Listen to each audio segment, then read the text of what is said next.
that employment does not directly help the common mwananchi. Common mwananchi will see the road, will see the school, will see the water passing by his homestead. Douglas, let me ask you, when we look at this particular budget, are there any potential risks and challenges associated with this particular budget, and how do you see whether they can they be mitigated?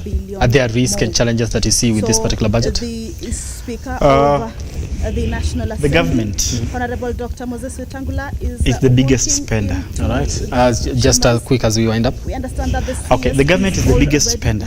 Now, the government, they just spend, although the government employees, I would say, they spend just anyhow. They just spend money because it is there. And remember, I told you, this budget is based on expenditure, not on revenue. Okay. So you are given how much you request, regardless of whether it is there or not. Okay. So when you have given that, you are given that how much you've requested. It gives you some certain level of confidence to just spend that money because you've already been given. All right. That money should not go back. And okay, Douglas, I think I'll have to cut you short there. Thank you so much for your time. I want to cross over to the National Assembly, where CS GÜTHOMA will be tabling that particular finance bill, and I do believe the Speaker of the National Assembly, that is Moses Wetangula, is actually addressing. Let's cross over. To just spend that money because mambo yote yatakayofikishwa mbele yetu kwa njia ya haki na uaminifu, ili utukufu na sifa zako ziendelezwe, na ili kustawisha amani, ufanisi na heri ya nchi yetu, na wale ambao haja zao wamezikabidhi mikononi mwetu. Amen.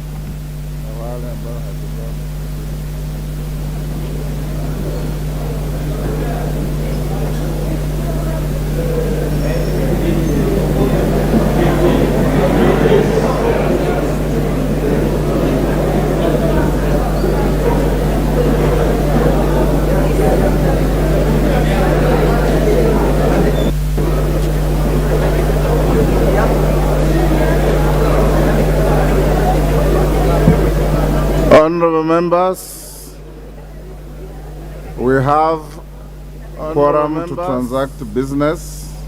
The clerk, you may call the orders.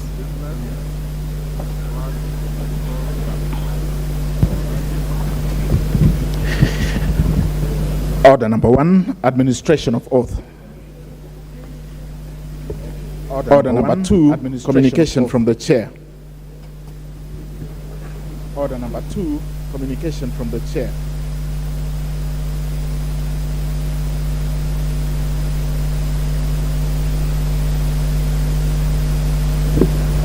Next order.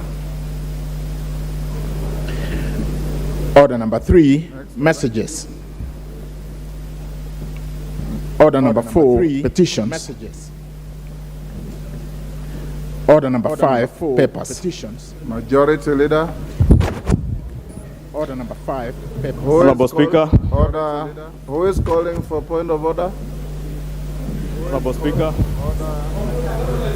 Honorable Masara. Mr. Speaker, I'm seeing something very strange happening today. You must be respected. The members of UDA party are crossing just this way as if this is a street in Sugoi. This is parliament. You must go there. You respect the speaker and you come here. That is very wrong. Mr. Speaker, they just walk. You must respect the seat of the parliament. Order. If you are feeling the heat of voting, if you are Take your feeling, seat. Order, honorable members. Honorable Masara. You don't have to prosecute your point of order laced with poison. You don't have to prosecute. You can raise a point of order is indeed out of order for any member to cross the aisle, but you don't have to be derogatory in any way.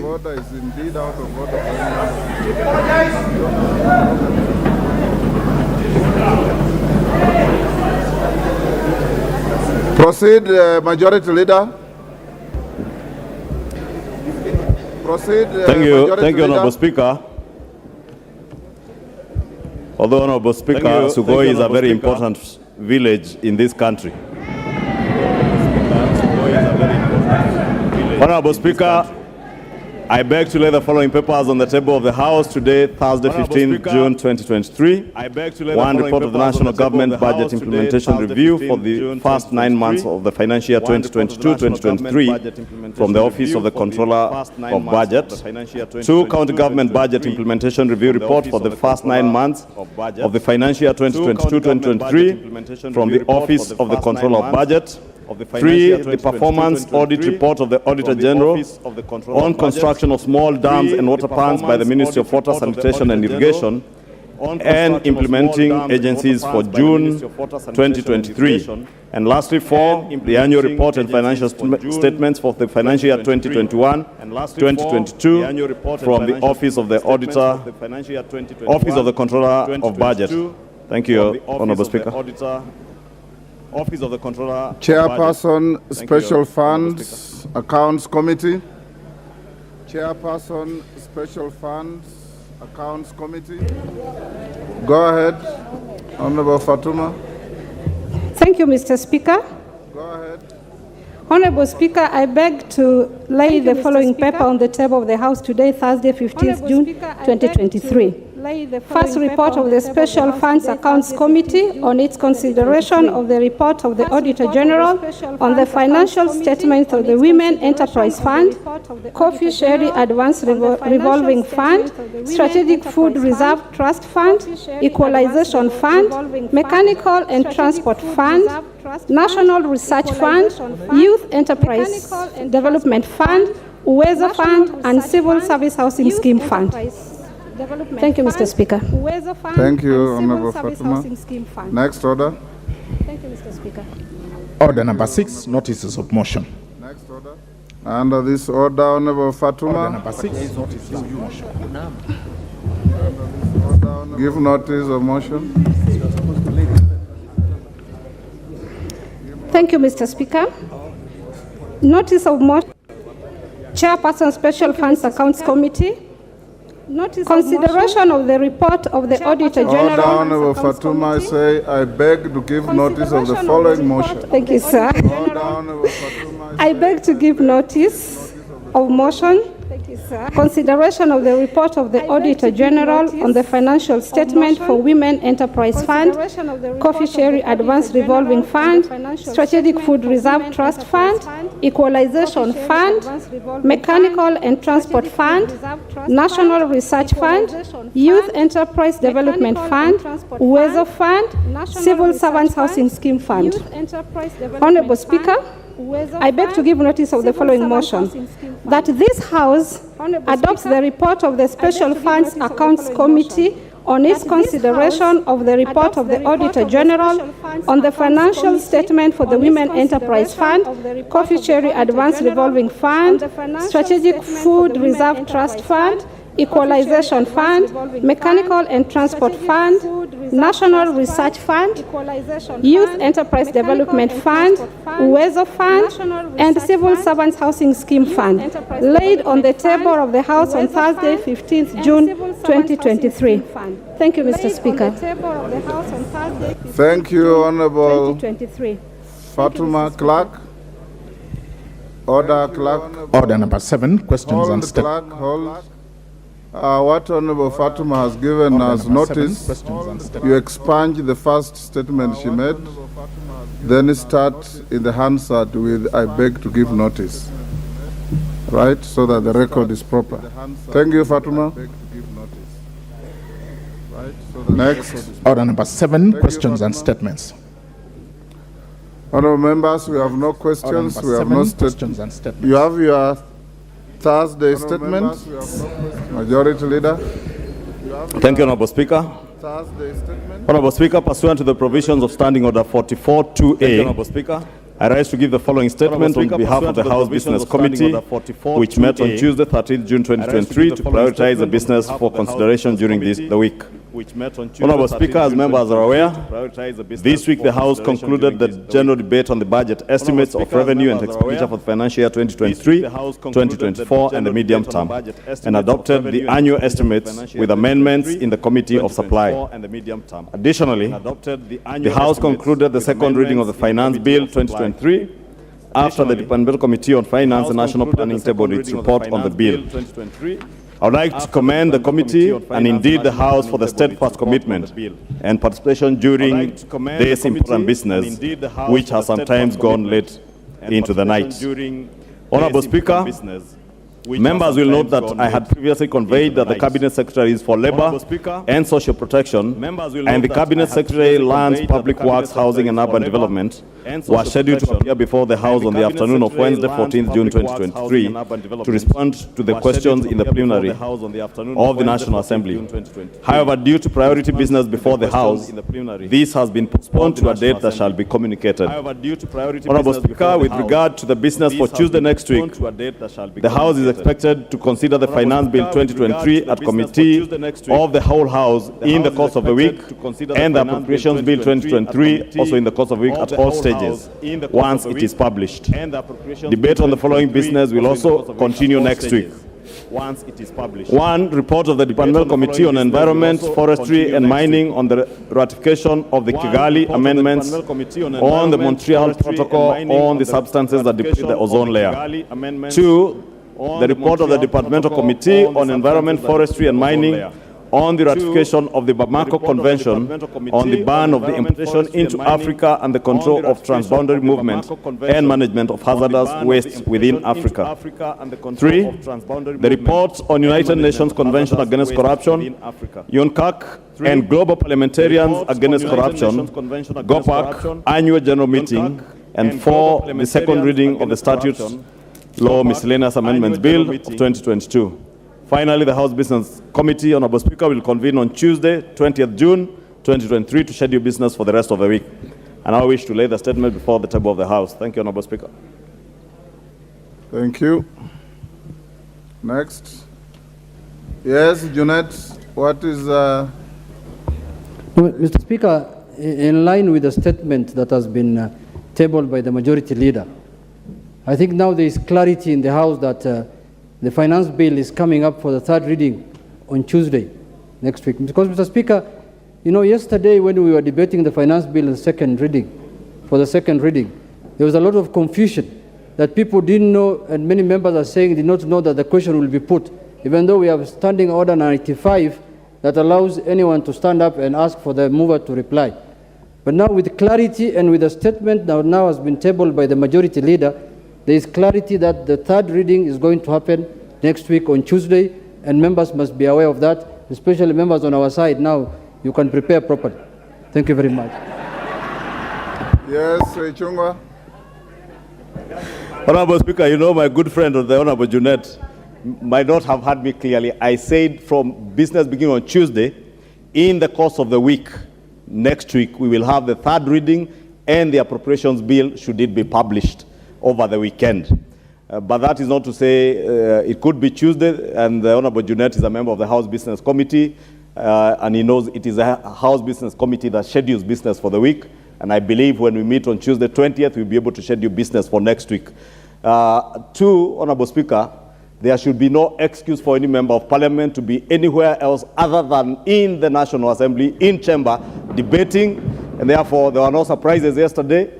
Every member of parliament who's been elected by the people of Kenya from the constituents we are elected in, we should be in the House from Tuesday to Thursday. And it's a very short 4 hours in the afternoon, another 8 or so hours on Wednesday, Thursday, another short 4 hours, and we're off to our constituency. Honorable Speaker, let me just say, in the course of next week, between Tuesday and Thursday, when the House business schedules and the order paper will be published, Honorable Speaker, by Monday night, actually.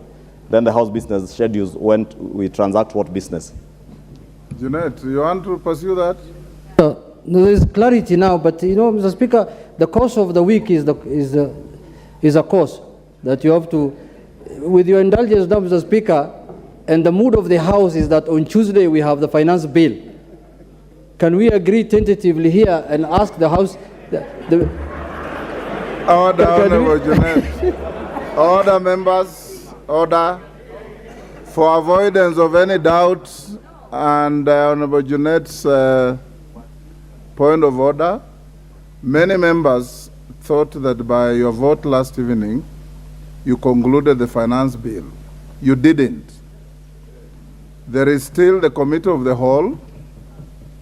The bill as you passed yesterday is the bill as published. The committee itself has proposed amendments. There are many members, I believe, will also bring amendments to the bill.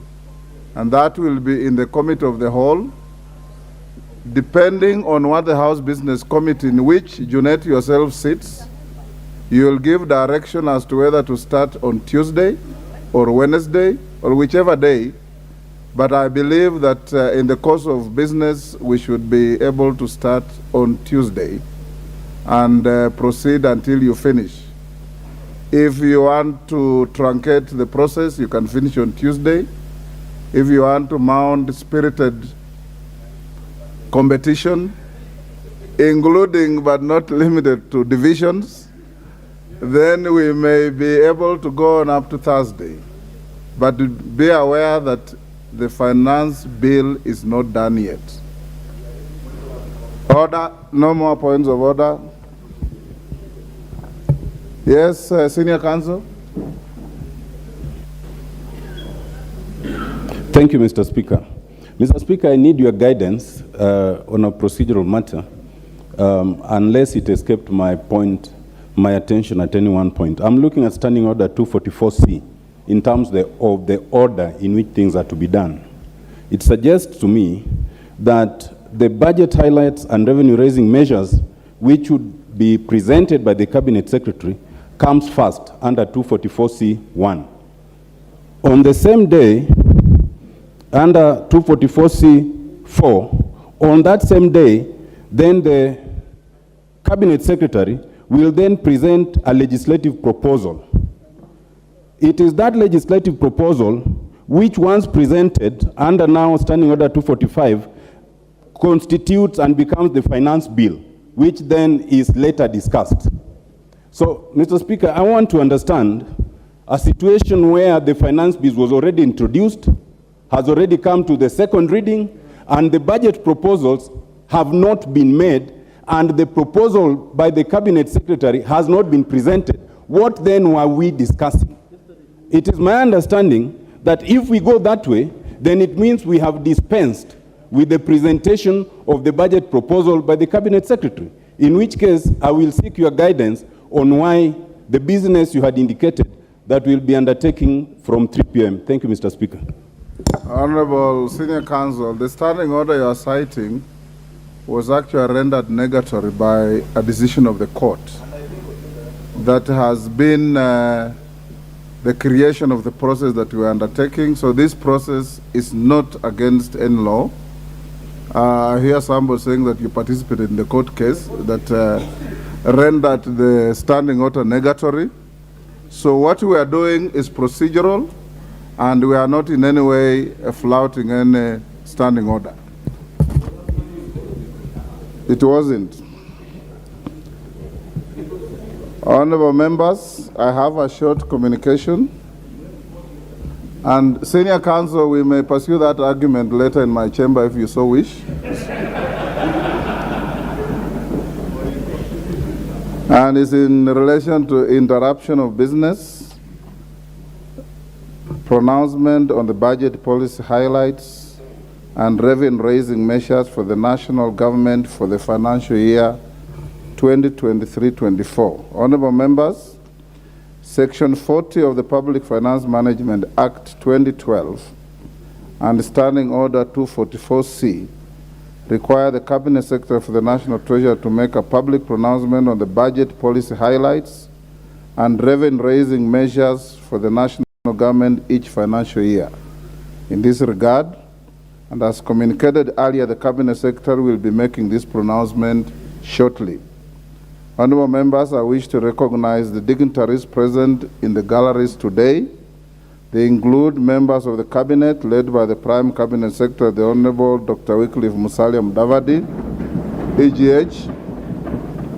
Other guests present today include Principal Secretaries, Chairpersons and Chief Executive Officers of parastatals, senior government officials, members of the Diplomatic Corps, and the development partners.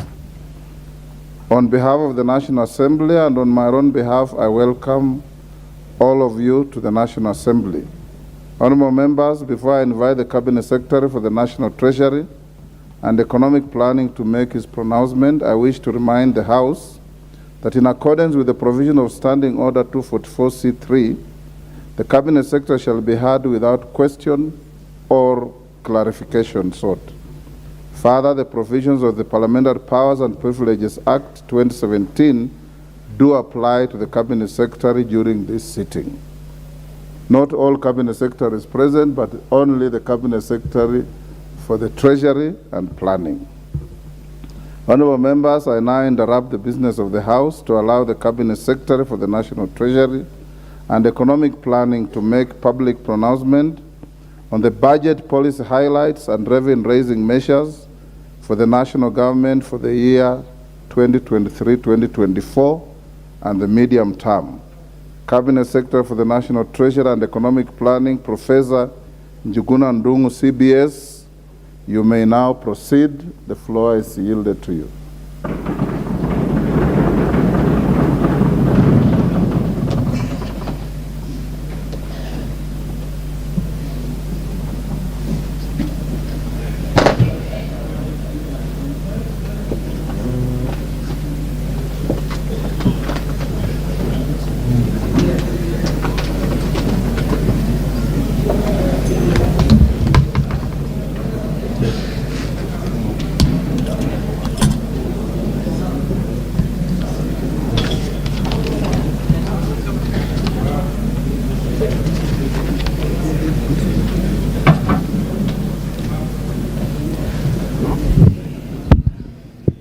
Mr. Speaker,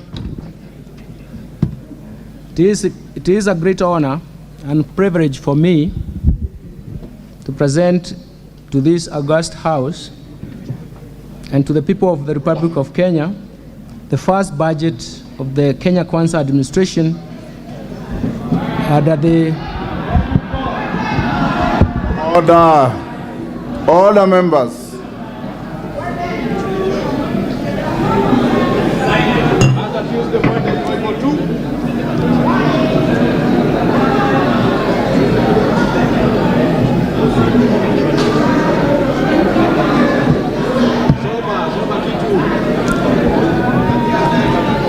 Okay, ada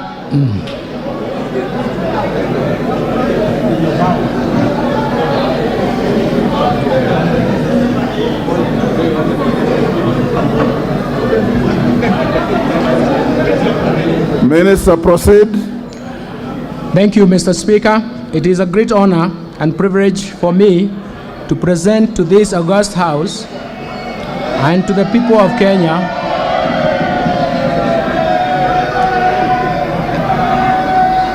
the first budget of the Kenya Kwanza administration under the leadership of His Excellency Dr. William Samoei Ruto, the President of the Republic of Kenya and the Commander-in-Chief of the Defense Forces. I do this in compliance with the Standing Order number 241 of the National Assembly and Section 40 of the Public Finance Management Act of 2012 that requires the Cabinet Secretary for the National Treasury to make pronouncement of the budget policy highlights and revenue-raising measures to the national government.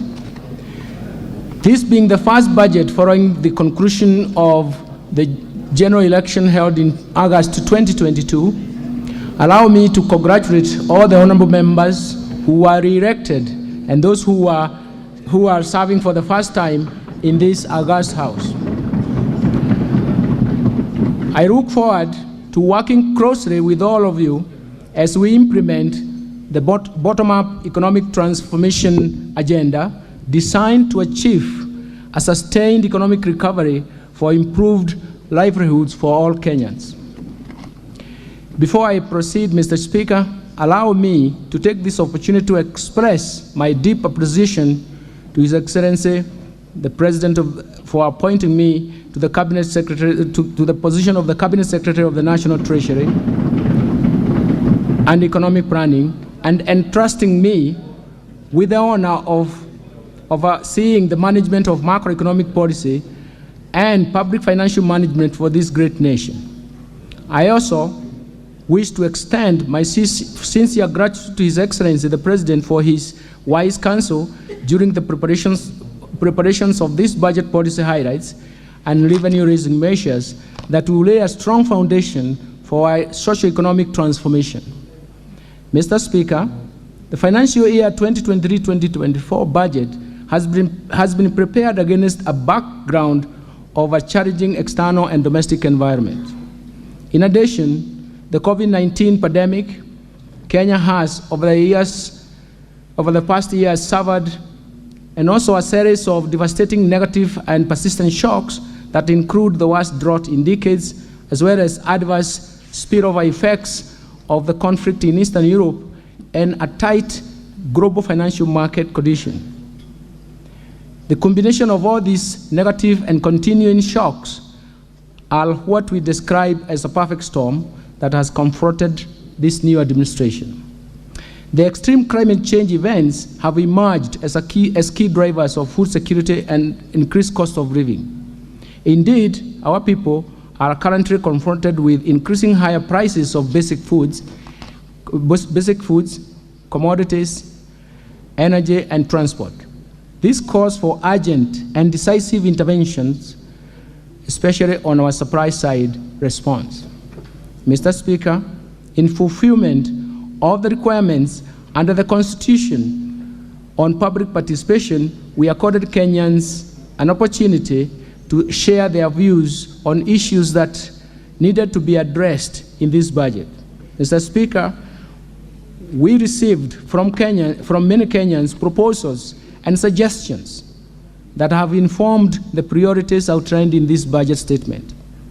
The key concerns raised by the public can broadly be clustered around 5 issues. 1, the high cost of living. 2, the high cost of unemployment. 3, and this is mostly among the youth. 3, the high tax burden.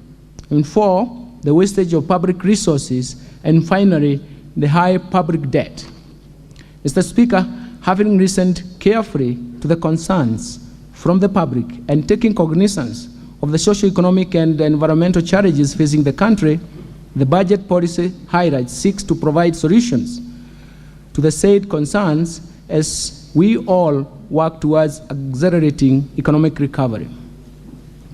Proactively, the Kenya Kwanza government has begun the journey to bring down the cost of living and improve the livelihoods, while at the same time fostering a sustainable, inclusive economic transformation.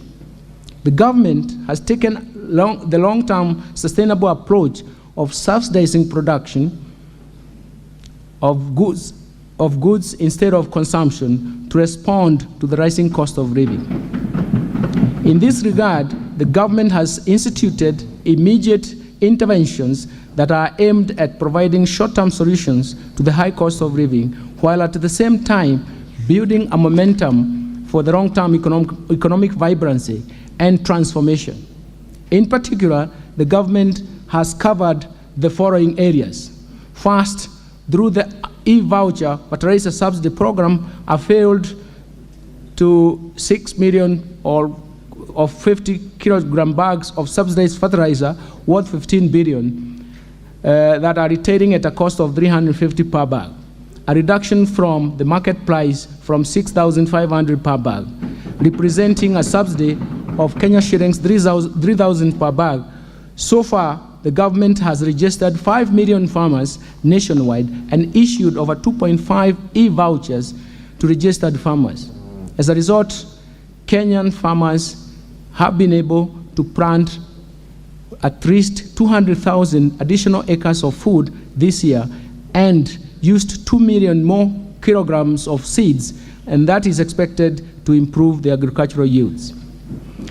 Second, the government has granted duty waivers for importation of key food products such as white maize, rice, yellow maize, soya beans, soya bean meal, assorted protein concentrates, and feed additives effective from 1st February to 6th February, 1st February this year to 6th August 2023.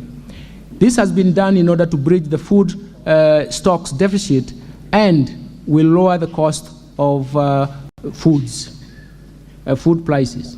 As a result of the drought, the mitigation measures and the climate adaptation programs, the government initiated a national tree planting campaign that seeks to enhance our national tree cover from 12% to 30% through a target of planting 15 billion trees by 2032.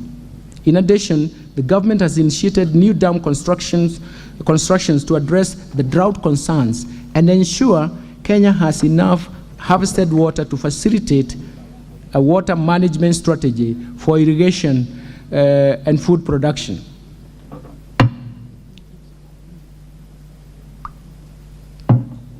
Fourth, the government has invested very heavily in biotechnology research and uptake of drought-tolerant crops to promote food security, particularly in marginalized areas.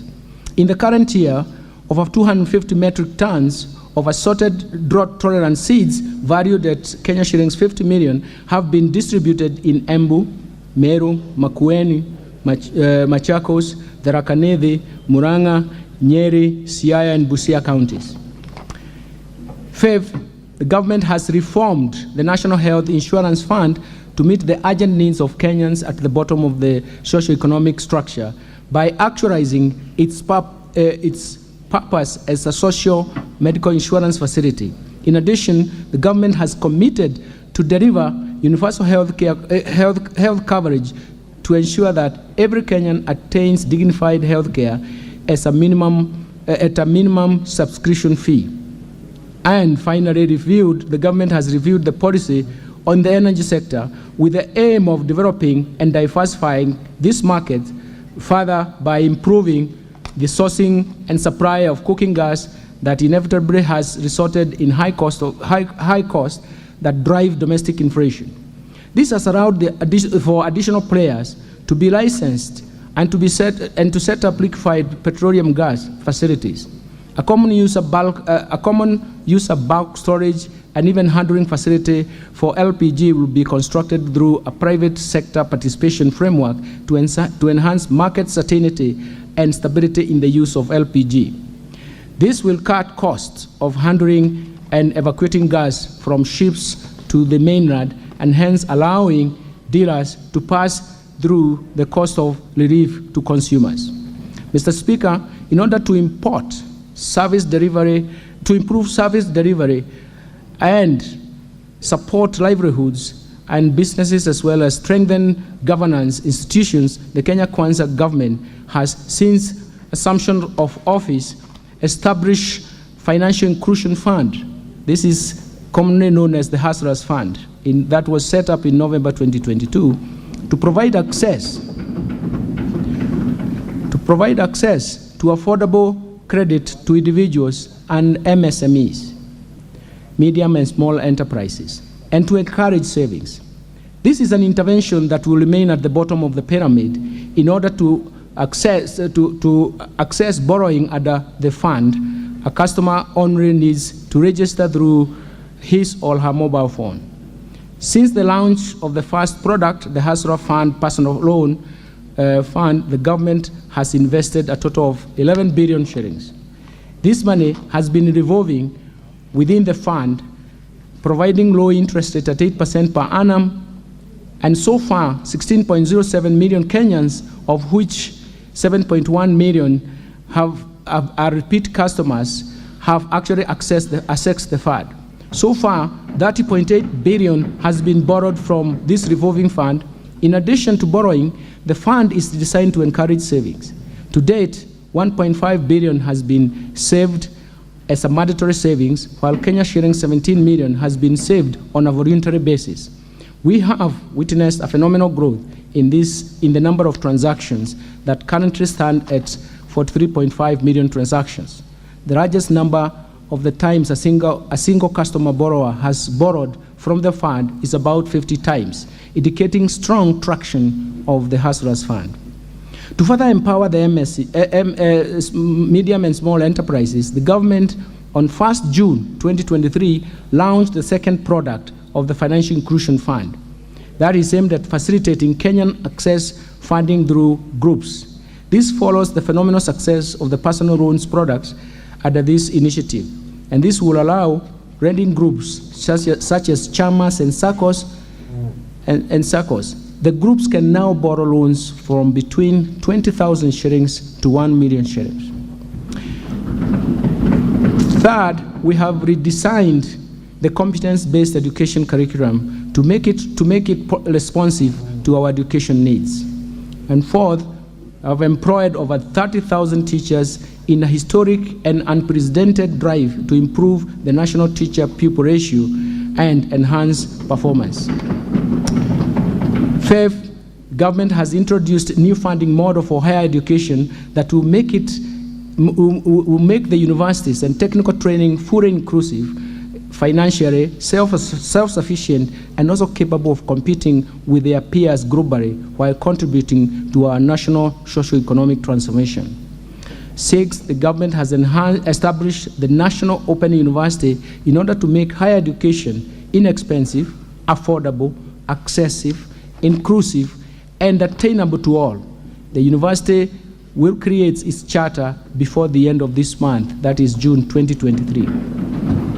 Seven, the government has launched several affordable housing projects across the country, translating to about 36,000 housing units in just 8 months.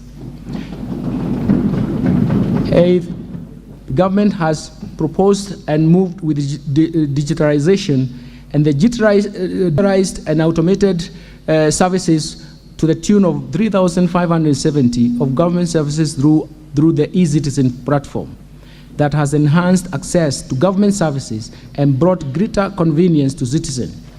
The government targets to bring on board close to 5,000 services on the eCitizen platform by the end of 2023. Number 9 is the government has launched a data protection registration system to provide digital identity to all Kenyans in order to facilitate the transactions between the government and its citizens. Finally, returned the port operation from Mombasa and Naivasha to Mombasa. Returned the port operations from Nairobi and Naivasha to Mombasa in order to revamp the coastal economy and give importers, especially the business community, a choice on cargo clearance. The government has introduced a G2G, a government-to-government arrangement for oil importation to provide a longer-term supply of fuel and ease the monthly demand of US dollars in a situation where global dollar shortage was ensuing. Government has also appointed 4 Court of Appeal judges and 2 judges of the Environment and Land Courts in line with the recommendations of the Judicial Service Commission to strengthen the judiciary. Further, the government escalated the actualization of the judiciary fund that will increase the allocation of resources towards enhancing the access to justice. And finally, the government has enhanced the independence of the National Police Service by granting them financial autonomy as envisaged in our Constitution.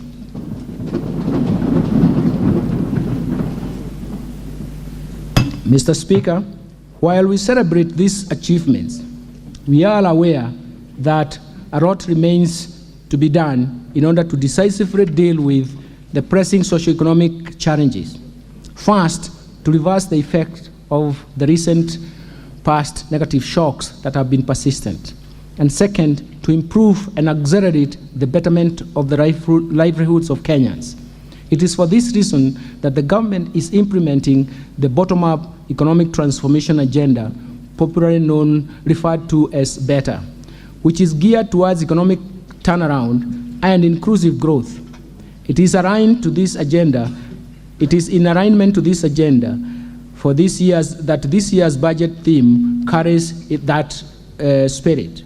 This year's budget, the theme is bottom-up economic transformation and climate change mitigation and adaptation for improved livelihoods of Kenyans. Consistent with this, the government will scale up implementation of policy priorities and structural reforms under the bottom-up economic transformation agenda, as detailed in the 2023 budget policy statement and the fourth medium-term plan, MTP4, which is currently under development, and that it will guide the attainment of these development objectives, as well as a continuation of the Kenyan Vision 2030 and Sustainable Development Goals. The strategy will involve increasing investments in 5 strategic sectors that have the largest impact and linkages to the economy, as well as on household welfare as the starting point. These 5 sectors include agricultural transformation, micro and small medium enterprise economy, housing and settlement, healthcare and digital superhighway, as well as the creative industry. Special focus will be placed on the interventions that reduce the cost of living, create jobs, achieve more equitable distribution of income, enhance social security, and expand the tax base for more revenues to finance development. And finally, also geared towards increasing foreign exchange to give us flexibility in that market. Mr. Speaker, we intend to implement the policy priorities within a sustainable fiscal framework. Overall, we have moderated our spending to ensure the value for money, and enhanced the revenue mobilization efforts to ensure that our public debt remains on a sustainable path.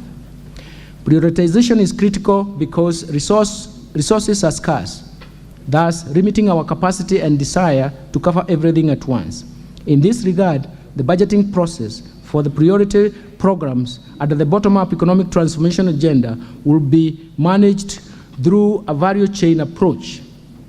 This has ensured that the resources located along the value chain are allocated to all the components along the value chain, thereby eliminating duplication of roles, removing any funding gaps, and enhancing efficiency in the use of available budgetary resources. Mr. Speaker, it is now my privilege and honor to present the economic and fiscal policy underpinnings the government's bottom-up economic transformation agenda for improved livelihoods to Kenyans. Thereafter, I will broadly outline the proposed resource allocations and revenue-raising measures that the government will implement in the financial year 2023-2024 budget. But before I proceed to elaborate on programs, let me start by highlighting the economic context in which this budget has been prepared. Let me start with economic policy context and focus on the global economy. Mr. Speaker, the financial year 2023-2024 budget has been prepared against a background of increased uncertainties in the global economic outlook, reflecting continued geopolitical tensions, particularly the ongoing conflict in Eastern Europe, and the pace of monetary policy tightening amidst concerns about financial sector stability in the advanced economies. As a result, the global economic growth is projected to slow down to 2.8% in 2023 from 3.4% in 2022. Economic prospects are also expected to slow down across regions and countries. Nevertheless, the commodity prices in the global markets, particularly oil and food, have been easing due to improved and functioning supply chains. Let me turn to domestic economy. Mr. Speaker, on the domestic scene, the economic growth for 2022 slowed down to 4.8% from 7.6% in 2021 due to adverse impact of the multiple shocks that affected the economy. Kenya's growth in 2022 was supported by growth in the services sector, while the agricultural sector contracted for the second consecutive year due to the prolonged drought effects, but that also contributed to a slowdown in the growth of manufacturing sector, as well as that of wholesale and retail trade sectors. Mr. Speaker, the economy is expected to rebound and expand by 5.5% in 2023, up from 4.8% in 2022. And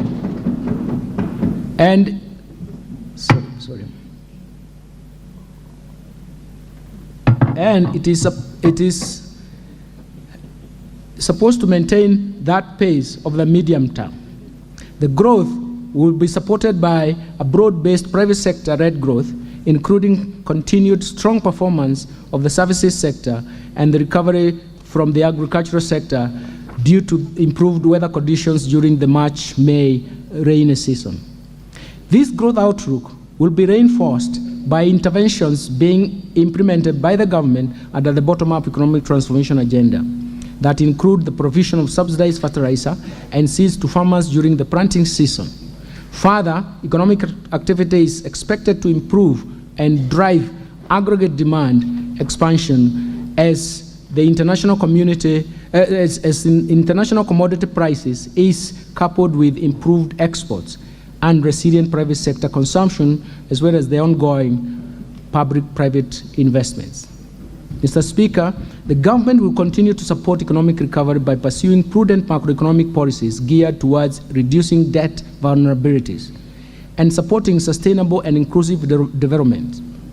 Inflation rate has remained above 7.5%, which is the upper bound target since June 2022. This is driven mainly by high food prices and energy prices following the adverse weather conditions and high global oil prices, but also compounded by the pass-through effects from the domestic currency depreciation. In order to anchor inflation expectations, the Central Bank of Kenya, through Monetary Policy Committee, tightened monetary policy during the last 1 year by raising the central bank rate to 9.5% in March 2023 from 7.5% in May 2022. This monetary policy action, together with improved agricultural production occasioned by the long rains and supported by fertilizer subsidy program and the ongoing importation of key food items, particularly maize, cooking oil, rice, sugar, at a duty-free window, are expected to ease the domestic prices and basic food items. Already, the inflation pressures are easing with inflation rate at 8% in May 2023 from the highs of 9.6% in October 2022. Inflation rate is expected to return to the target range within the second quarter of financial year 2023-2024. Also, in addition, credit to the private sector has grown by 13.2% in the last 12 months to April 2023, and this is supporting economic activity. Most sectors of the economy continue to receive positive credit flows. Mr. Speaker, to further anchor inflation expectations, the Central Bank of Kenya will continue to implement reforms outlined in the White Paper on modernization of the monetary policy framework and operations that are aimed at enhancing the effectiveness of monetary policy formulation and implementation to prevent monetary policy falling behind the curve. These reforms include refining macroeconomic forecasting frameworks in line with the changing structure of the economy, improving the functioning of the interbank market to strengthen monetary policy transmission, and continued improvements of communication on monetary policy decisions.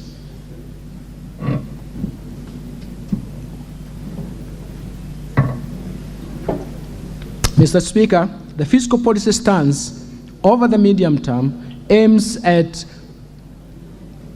supporting the government's bottom-up economic transformation agenda through growth-friendly fiscal consolidation plan designed to slow down the annual growth in public debt and implement an effective liability management strategy without compromising service delivery to citizens.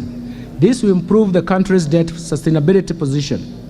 Mr. Speaker, I now turn to the policy priorities of the government for fostering economic transformation and improved livelihoods.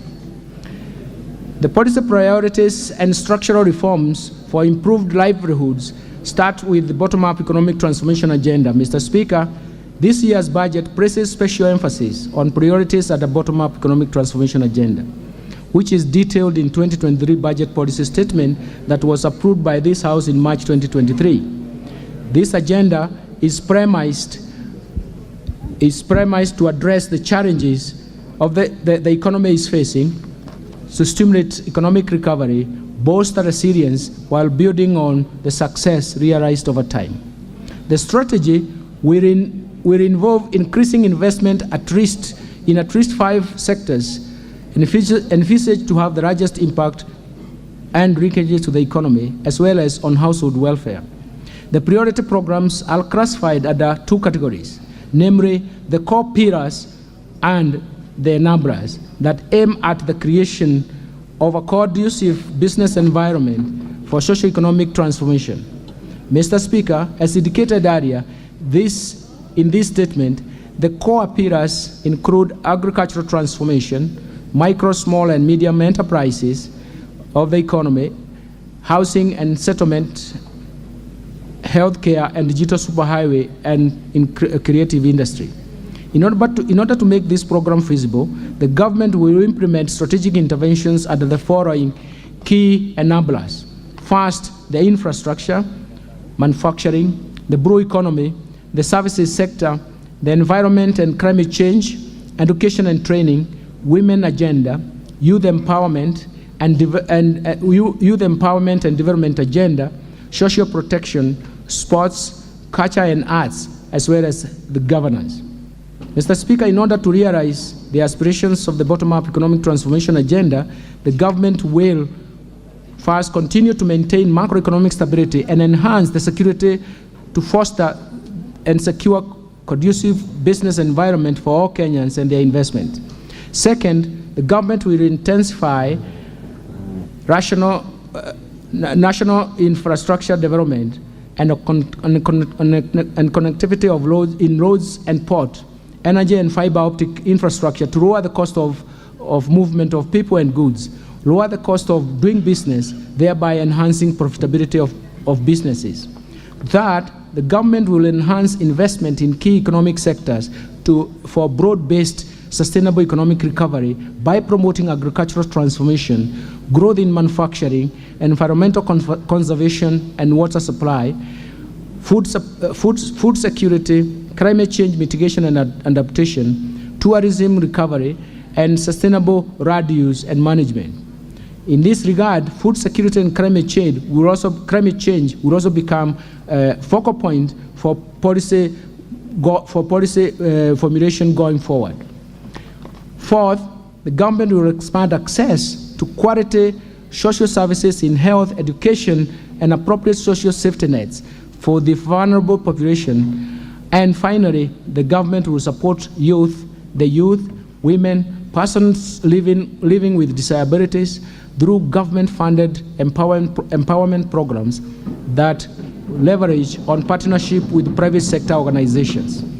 Mr. Speaker, the government, under the support of the development partners, is implementing a program that aims at boosting revenue mobilization to reduce total expenditures as a percentage of GDP, thereby providing growth-friendly fiscal consolidation plan designed to slow down the annual growth of public debt and implement an efficient liability management strategy, without at the same time compromising service delivery to citizens.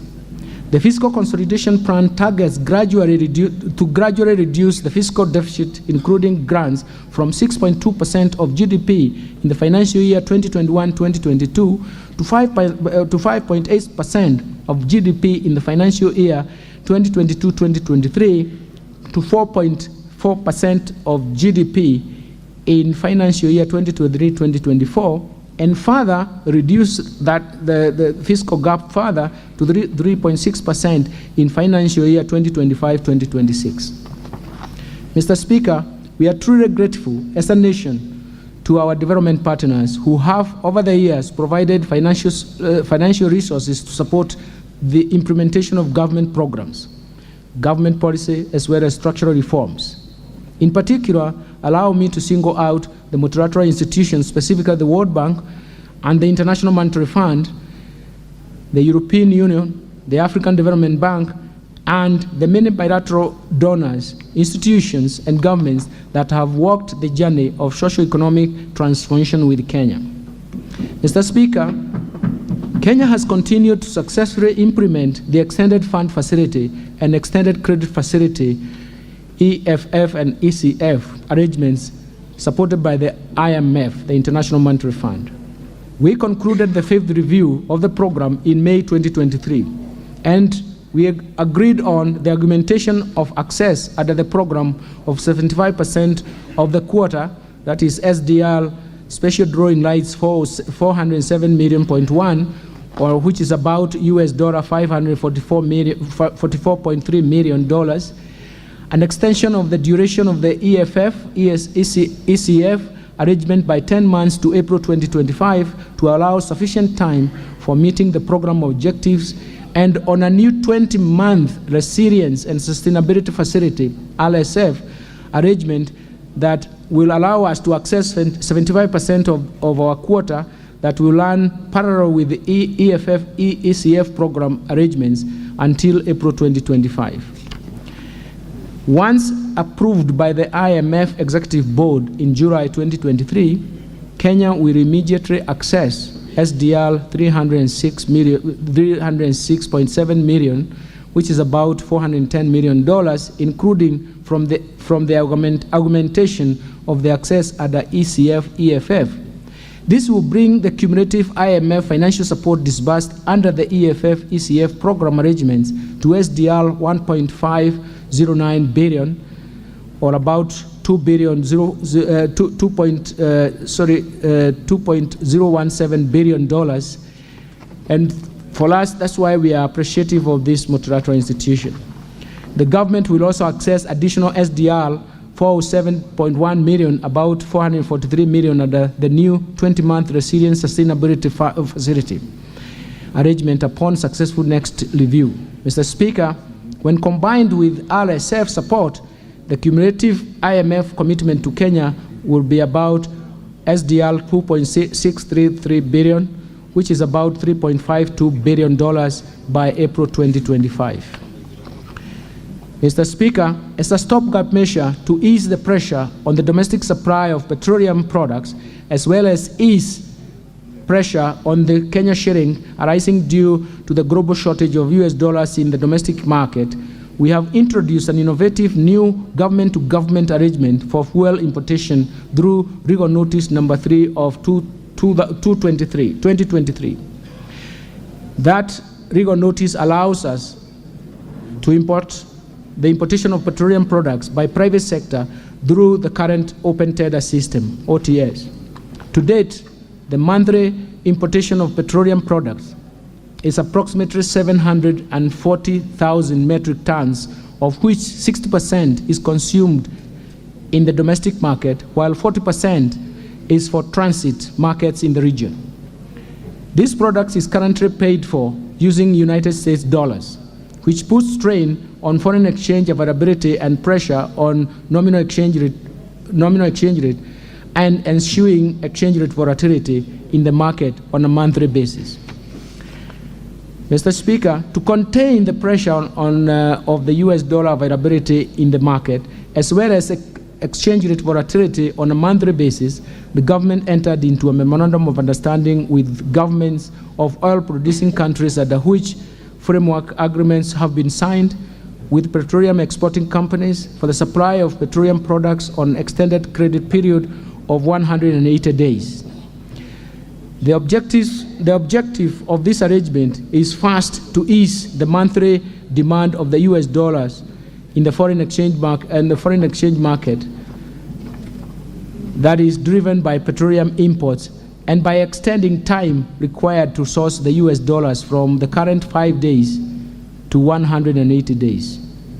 Second, to allow space to activate the interbank foreign exchange market and thus stem currency speculation, it was necessary to enter into this program that we intended to reduce the cost of petroleum products by lowering the economies of, leveraging on the economies of scale that arise from having longer supply contracts up to 270 days with potential suppliers. And fourth, we wanted to make sure that we avoid supply disruptions by safeguarding longer-term supply contracts for petroleum products. And finally, it has allowed us to structure, in the future, to structure the fuel pricing mechanism that will be dependent on market conditions. Currently, the fuel pricing mechanism coordinates expectations of price revisions on the 15th day of every month, a situation that does not reflect appropriate market conduct, as well as encourage diverse market development paths in this subsector. I now turn to climate change mitigation and adaptation. Mr. Speaker, the climate change has become a pressing issue globally. Like other economies, Kenya's economy is vulnerable to its ravaging impacts. Indeed, we have just come out of the worst drought in 40 years, which has claimed lives of people and livestock, while at the same time threatened the livelihoods of millions of Kenyans. Given our vulnerability to climate change, it is imperative that we build a more climate-resilient economy. For this reason, the government has stepped up climate adaptation and mitigation efforts, including green energy, smart agriculture, decarbonized manufacturing, e-mobility, and green building. All these are aimed at the attainment of zero carbon by 2050. The government has committed to secure our future and to achieve a clearer and safer environment for all Kenyans by reducing greenhouse emissions, halting and reversing deforestation, biodiversity loss, and land degradation. In this regard, issues of climate change, mitigation, and adaptation have been mainstreamed in all government programs and across all levels of government. As part of drought mitigation measures and the climate adaptation program, the government is implementing a national tree planting campaign, which is championed by His Excellency the President and seeks to enhance our national tree cover from 12% to 30% by year 2032. This will entail planting at least 15 billion trees over that period.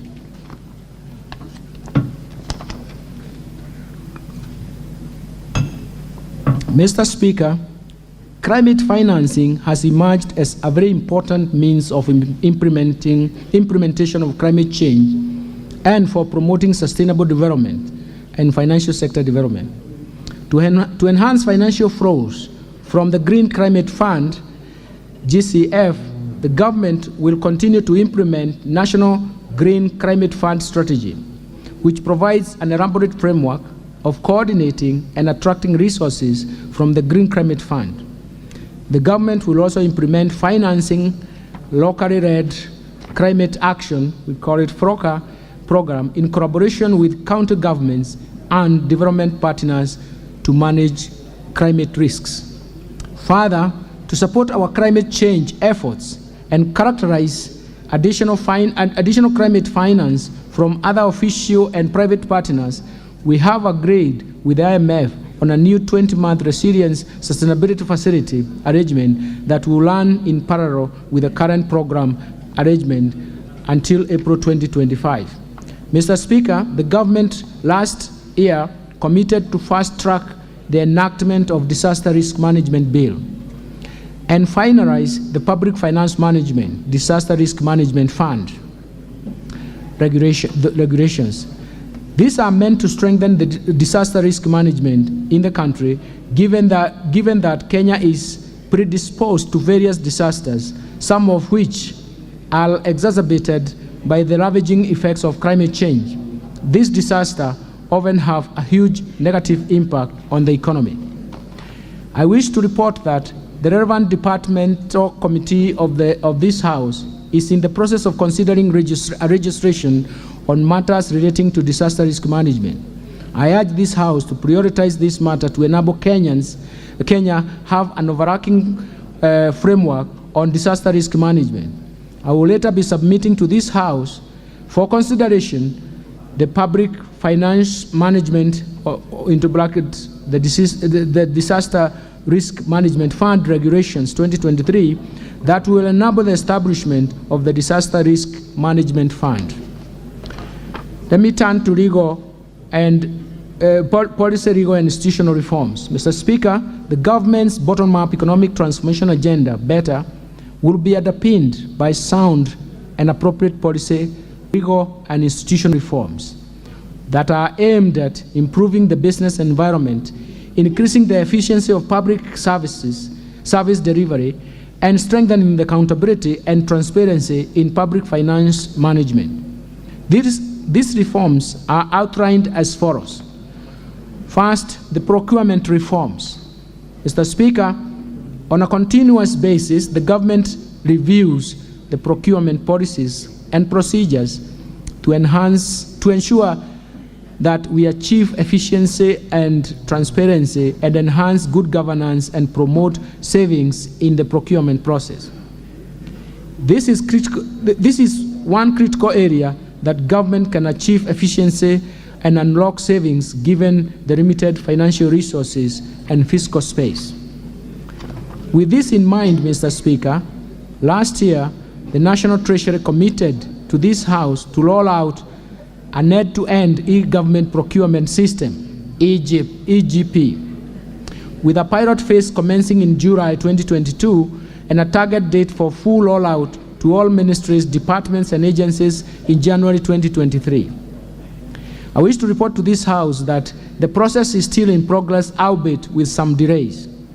The system will be rolled out by December 2023 to both national and county governments. Once rolled out, all government procurement and asset disposal procedures and processes will be managed online through the system.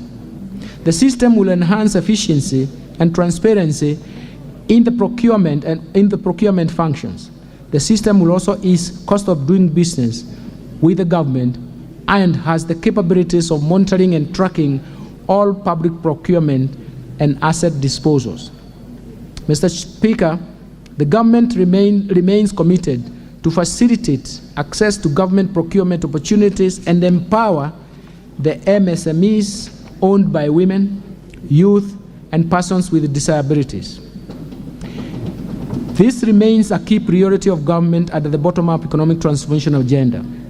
For this reason, the National Treasury has re-engineered the access of government procurement opportunities, AGPO, portal, to enable real-time registration and monitoring.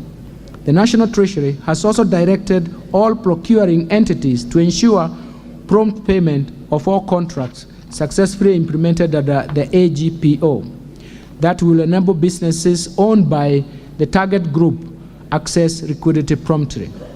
Mr. Speaker, a large number of state corporations rely on the exchequer funding to service their payroll and other expenses. Over the years, bloated payrolls have remained a large burden to the exchequer, resulting in cumulated unserviced statutory obligations and also pensions liability running into billions of Kenya shillings. It has also been established that in most state corporations, a huge proportion of the staff complement comprises of support staff with a thin complement of technical staff. This gravely affects the core service delivery.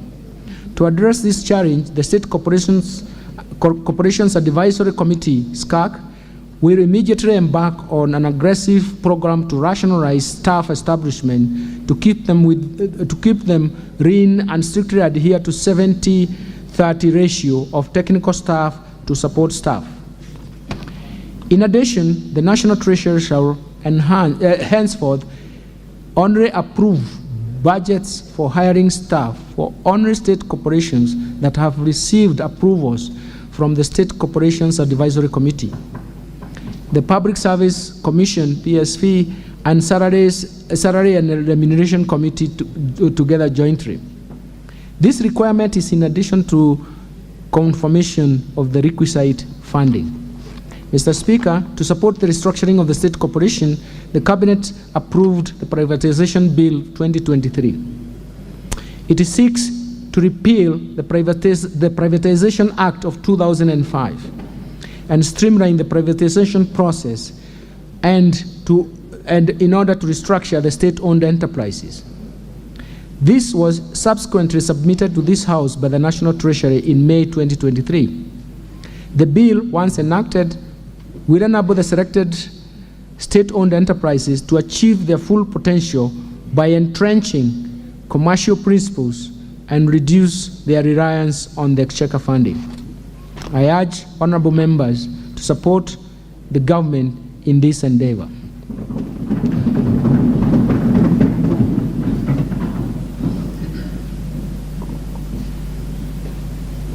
Mr. Speaker, in financial year 2022-2023, the government initiated a number of reforms in Kenya Power and Lighting Company, KPLC, and Kenya Airways, KQ, aimed at improving their efficiencies, reducing costs, and increasing revenues.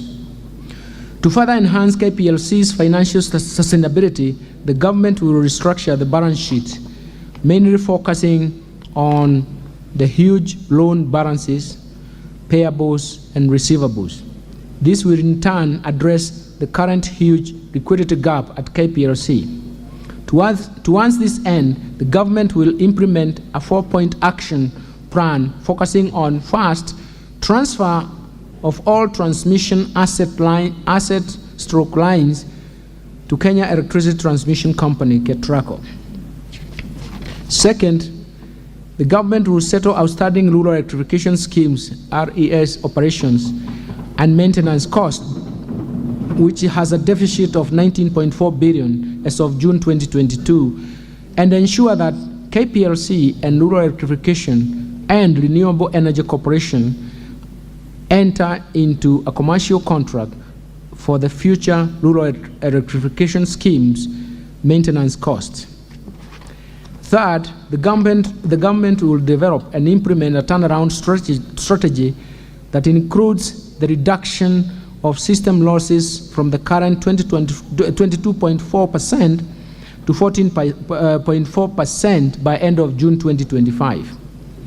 Fourth, the government will establish a new governance structure of KPLC to give private sector stakeholders fair representation reflecting the company's shareholding structure.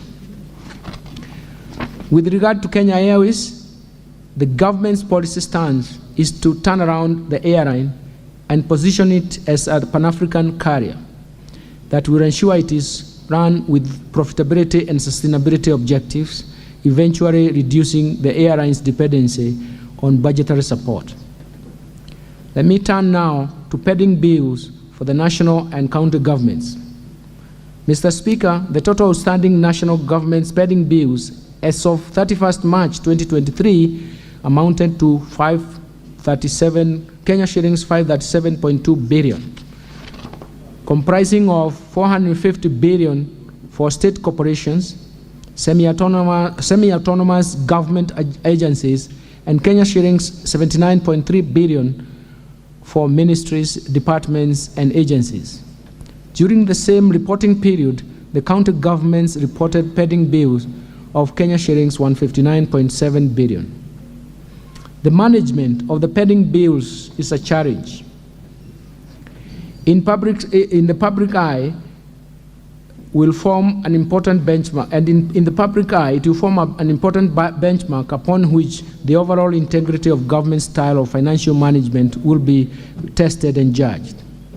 The delay in settling payments of pending bills has led to deterioration of financial positions of businesses, in particular micro and small medium enterprises, including business owned by women, youth, persons with disabilities.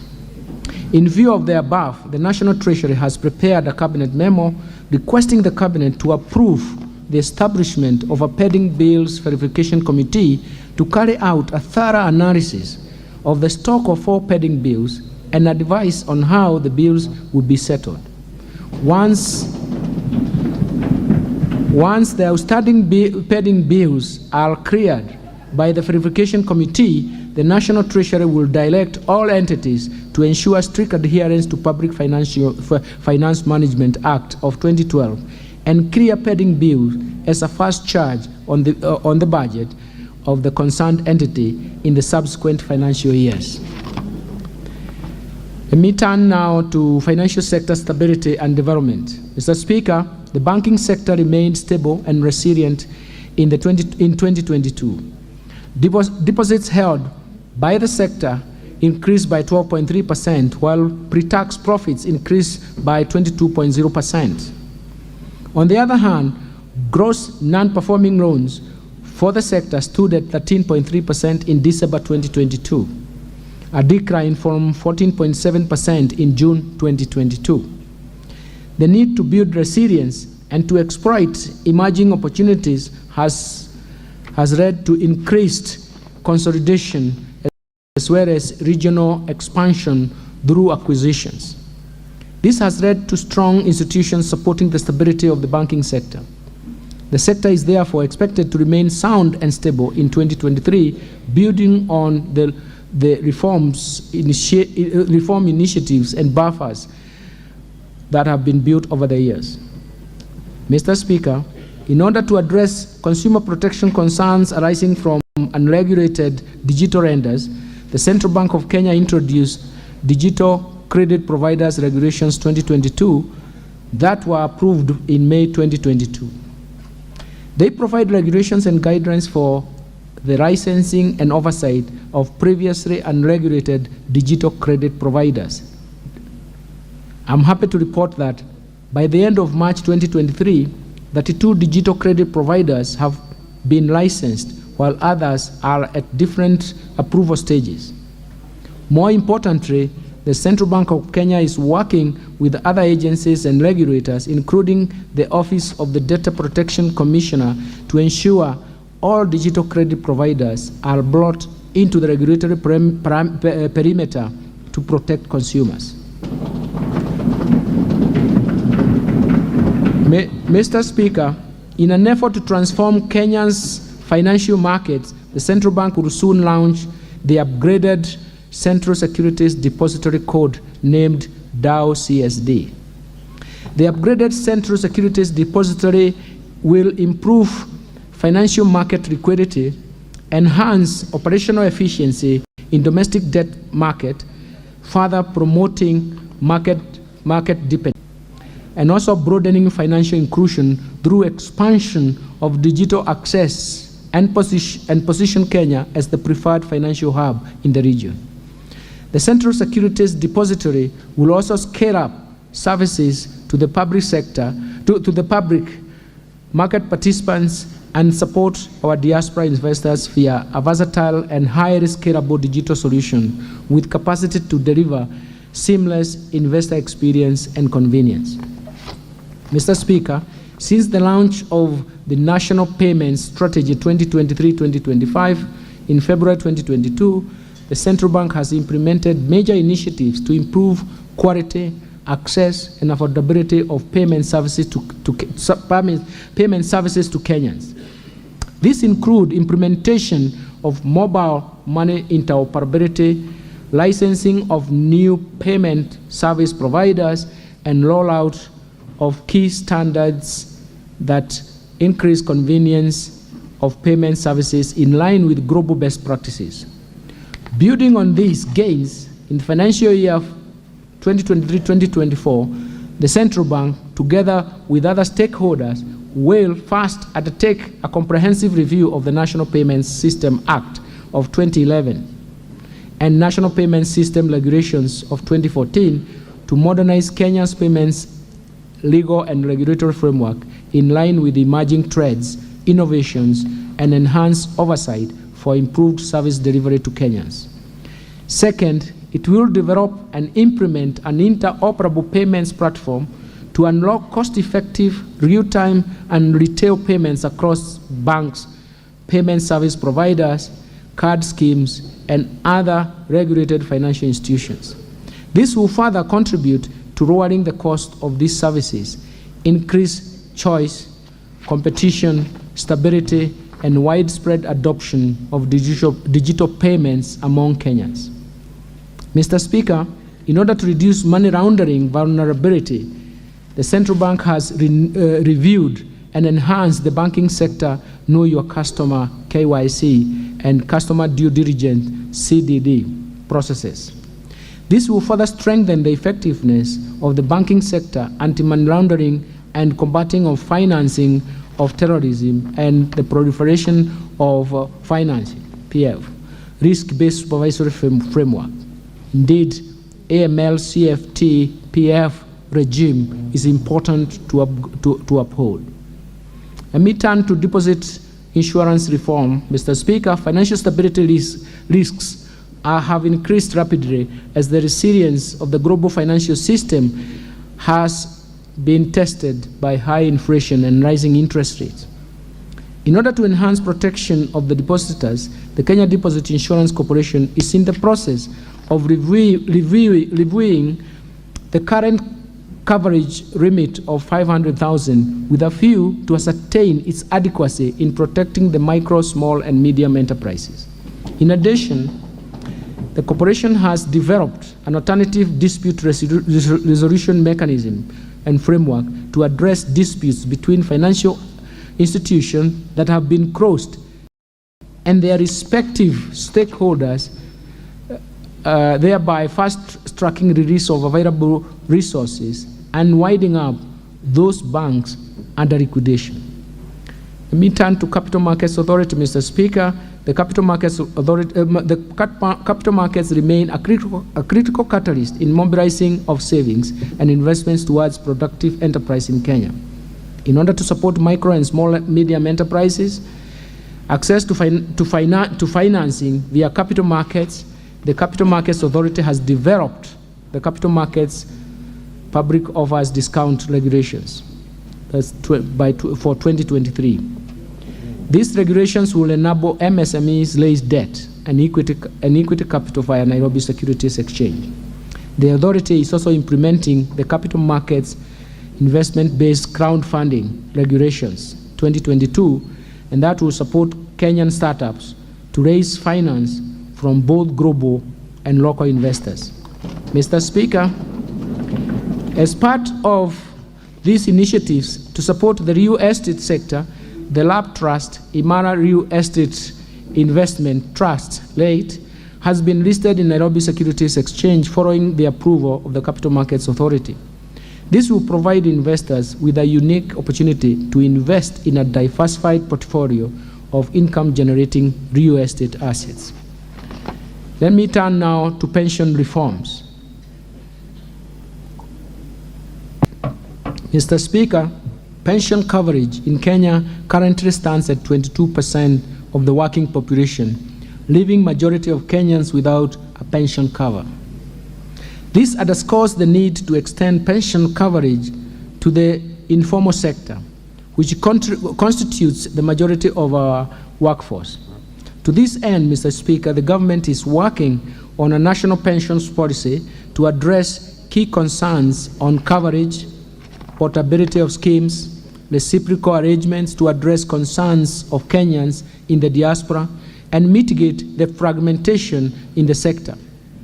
In furtherance of the ideals at the bottom-up economic transformation agenda, the National Treasury has established an innovative scheme, the Kenya National Enterprise Savings Trust, KNEST, with a focus on the population in the informal segment of the economy. In order to promote uptake of the scheme, we will deliberately form strategic partnership to facilitate voluntary pension contributions for individuals in this sector and to continue to explore options to provide diverse pension solutions for self-employed individuals. Mr. Speaker, to effectively administer the public service pensions, the National Treasury will invest in modern technology and digital solutions to streamline pension processes and improve service delivery. In this regard, public service schemes will provide user-friendly online platforms that allow the pensioners to access their pension statements, make inquiries, and update their personal information conveniently. The government continues to implement public service superannuation schemes with the end goal of easing the burden of pension payments by the government. Me turn to insurance reforms, Mr. Speaker.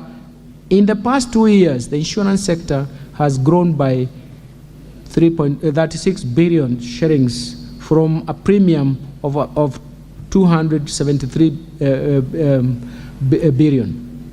The industry has also attracted investment from key multinational players.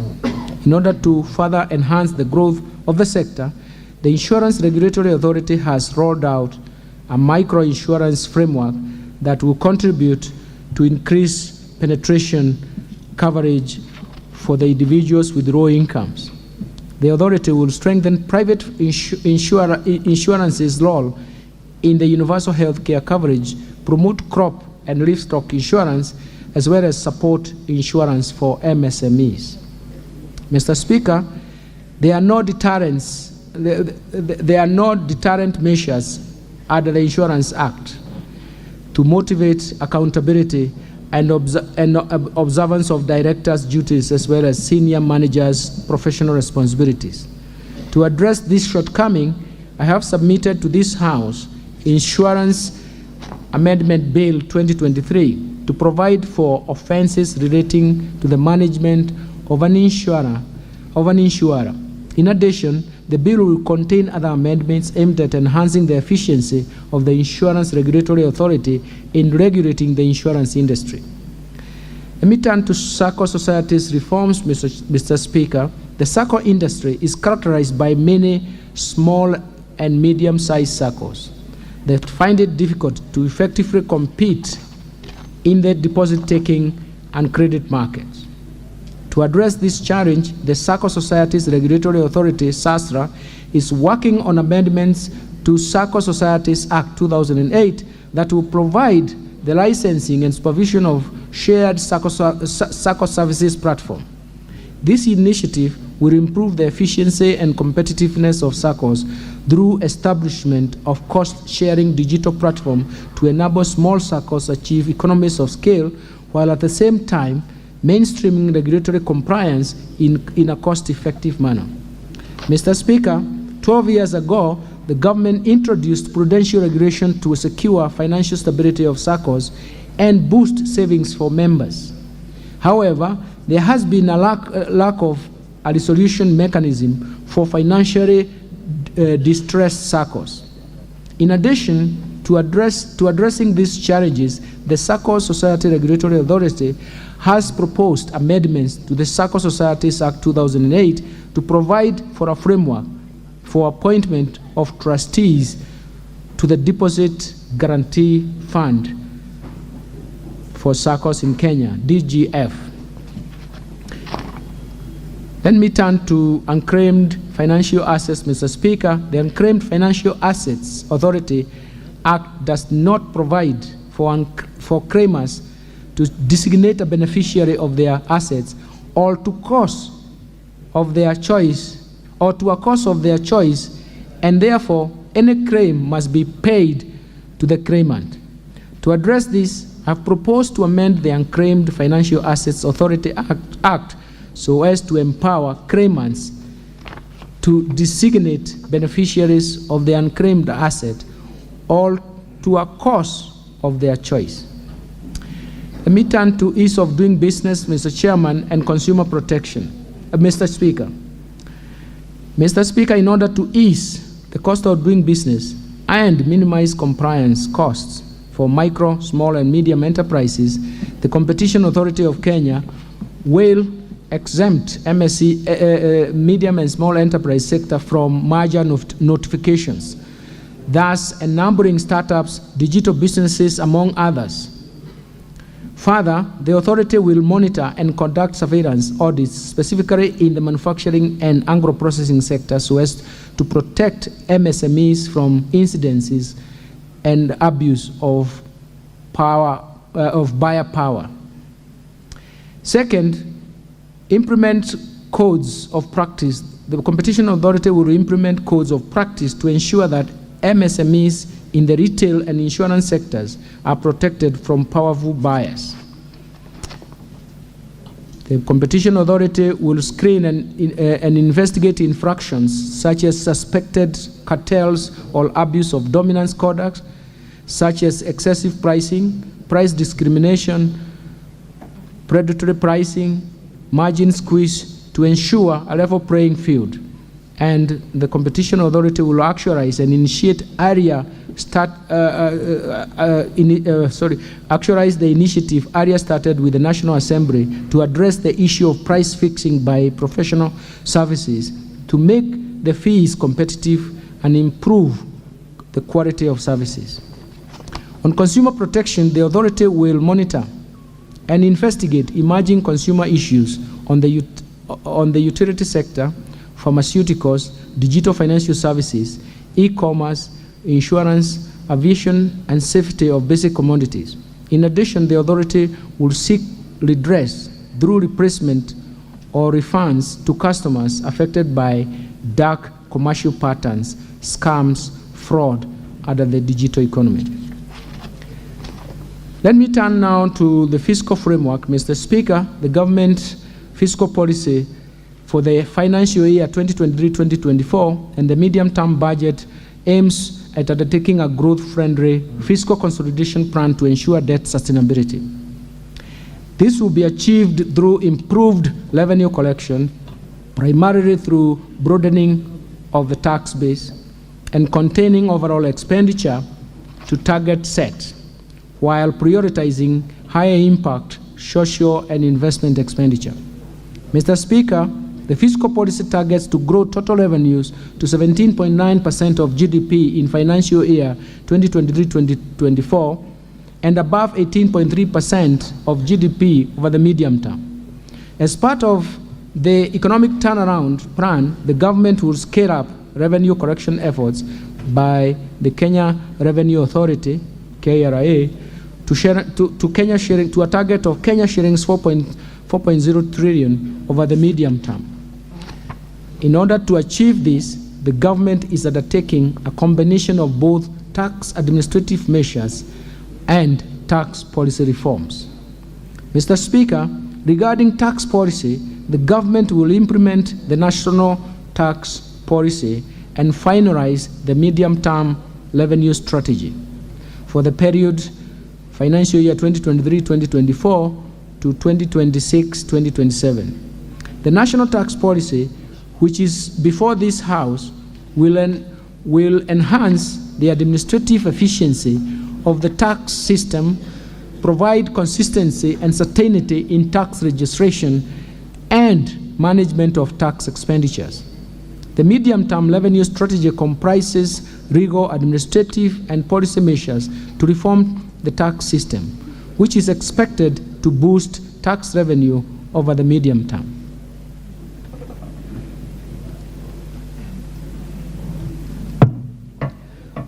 On tax administration, Mr. Speaker, the Kenya Revenue Authority is implementing reforms to move towards seamless taxation by ensuring that its systems, taxpayers, and businesses are integrated to allow for the automatic movement of data through machine-to-machine based processes, and where appropriate, shift to real-time processing. This will enable KRA to monitor business transactions in real time, therefore sealing revenue leakages through tax avoidance and evasion. On the expenditure reforms, Mr. Speaker, the government will sustain efforts to improve efficiency in public spending and ensure value for money by eliminating non-priority expenditures, retiring expenditure and unsustainable consumption subsidies, reducing tax exemption, scaling up use of public-private partnership financing for commercially viable projects, and rolling out end-to-end procurement system. Mr. Speaker, to address the challenges of perennial low absorption of development partners' funds that have denied Kenyans the full benefit of this financing, the government will put in place policies and administrative measures to minimize payments of unnecessary fees and charges. Let me turn to revenue projections, Mr. Speaker. Mr. Speaker, supported by the tax policy reforms and administrative measures highlighted above, we project total revenue corrections, including appropriations in aid and grants for the financial year 2023-2024 budget to be Kenya shillings 2.96 trillion, and that is equivalent to 18.2% of gross domestic product, GDP. Of this, ordinary revenue is projected at Kenya shillings 2.57 trillion, equivalent to 15.8% of GDP. Ministerial appropriations in aid is projected at Kenya shillings 348.7 billion, and grants are projected at Kenya shillings 42.2 billion. Expenditure projections, Mr. Speaker. Total expenditure projections in financial year 2023-2024 budget is projected at 3.7 trillion, equivalent to 22.6% of GDP. Of these, recurrent expenditures will amount to Kenya shillings 2.53 trillion, equivalent to 15.6% of GDP. Development expenditures, including allocation to domestic and foreign financed projects, contingency fund, equalization fund, and conditional capital transfers to county government, is Kenya shillings 743 billion, equivalent to 4.7% of GDP. Equitable share to county governments is projected at that 385.4 billion shillings. Mr. Speaker, I now turn to fiscal balance.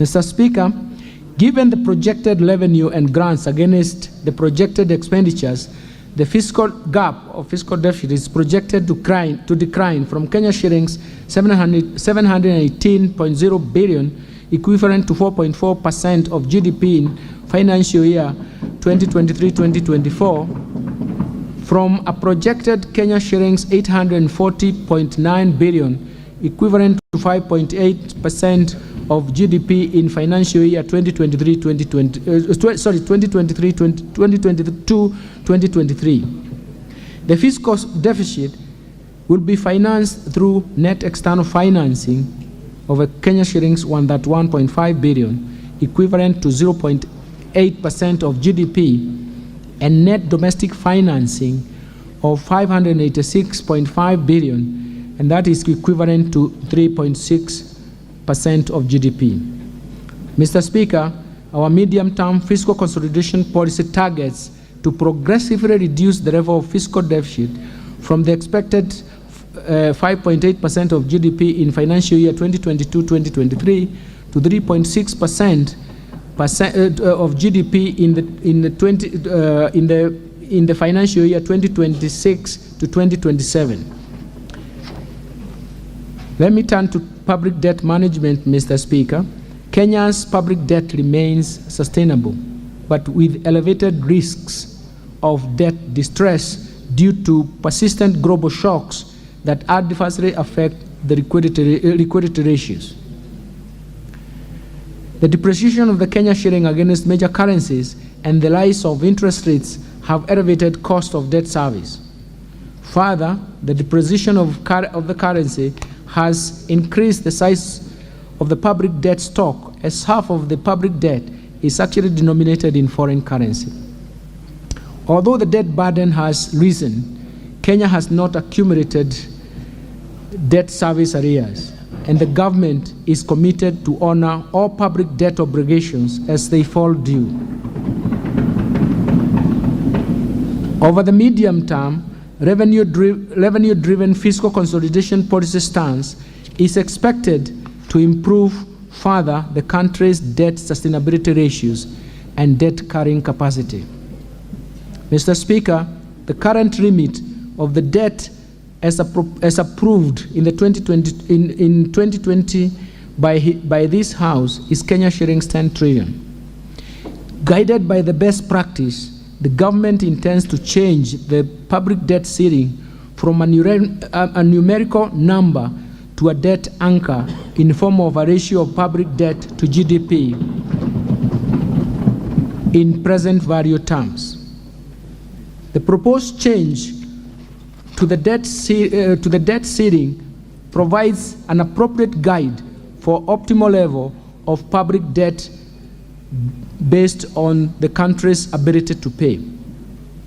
This is the debt carrying capacity that can objectively be assessed, as well as provide directions on information on debt accumulation or reduction from time to time. In order to anchor debt ceiling in a statute, the National Treasury developed a Public Finance Management Amendment Bill 2023, which has been submitted to this august House for enactment. The bill was subjected to public participation in line with the requirements of the Constitution of Kenya on transparency and accountability in public policy formulation. I urge the honorable members to prioritize and consider this bill favorably.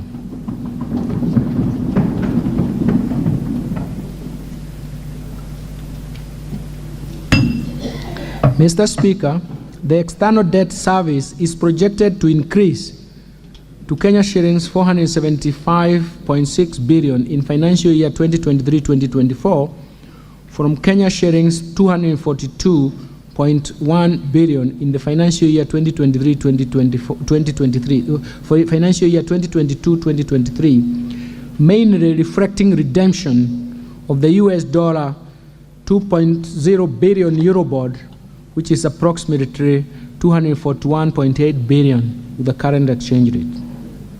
In preparation for the redemption of this maturing bond, the National Treasury and the Economic Planning issued an expression of interest to bring on board a lead manager to advise the government on liability management options towards the resolution of the Eurobond 2024. Mr. Speaker, I wish to assure Kenyans and investors that our fiscal positions remain strong and the government remains committed to meet all maturing obligations as and when they fall due, including the maturing Eurobond for June 2024. Mr. Speaker, due to the limited fiscal space, the government has strengthened the public-private partnership, PPP framework, to leverage on private sector expertise to deliver projects that have strong economic, commercial, and environmental benefits that are also aligned to our national priorities with sustainability and climate change as key considerations and drivers. To ensure the sustainability of PPP projects, the Projects Facilitation Fund, PFF, has been operationalized. The fund will support project preparation, provide viability gap funding to projects, as well as a source of liquidity to meet fiscal commitments and contingent liabilities that may arise from PPP projects. Mr. Speaker, with the fund in place and the robust legal and regulatory regime, the private sector has the necessary confidence and security to invest in PPP projects. Indeed, in the last financial year, the National Treasury successfully mobilized Kenya shillings 15 billion by achieving financial closure of 2 clusters of urban roads projects under the Roads Annuity Program. The projects are currently in the construction phase. Additional projects that have closed include 2 renewable energy projects with a combined installed capacity of 70 megawatts. Further, to contribute towards government's agenda on bulk water supply and food security, several high-impact projects have been appraised and approved to proceed to the project development phase under the PPP model. These projects will provide production of additional 51,000 hectares to further strengthen the food security agenda, which is a high priority for the Kenya Kwanza administration. The bulk of water will increase potable water. The bulk water will increase potable water supply by an estimated 200,000 cubic meters per day.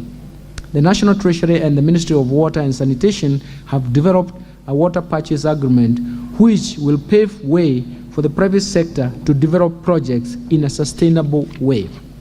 The National Treasury is in the process of developing a 10-year infrastructure plan that will be cross-cutting across various ministries to support delivery and prioritization of projects.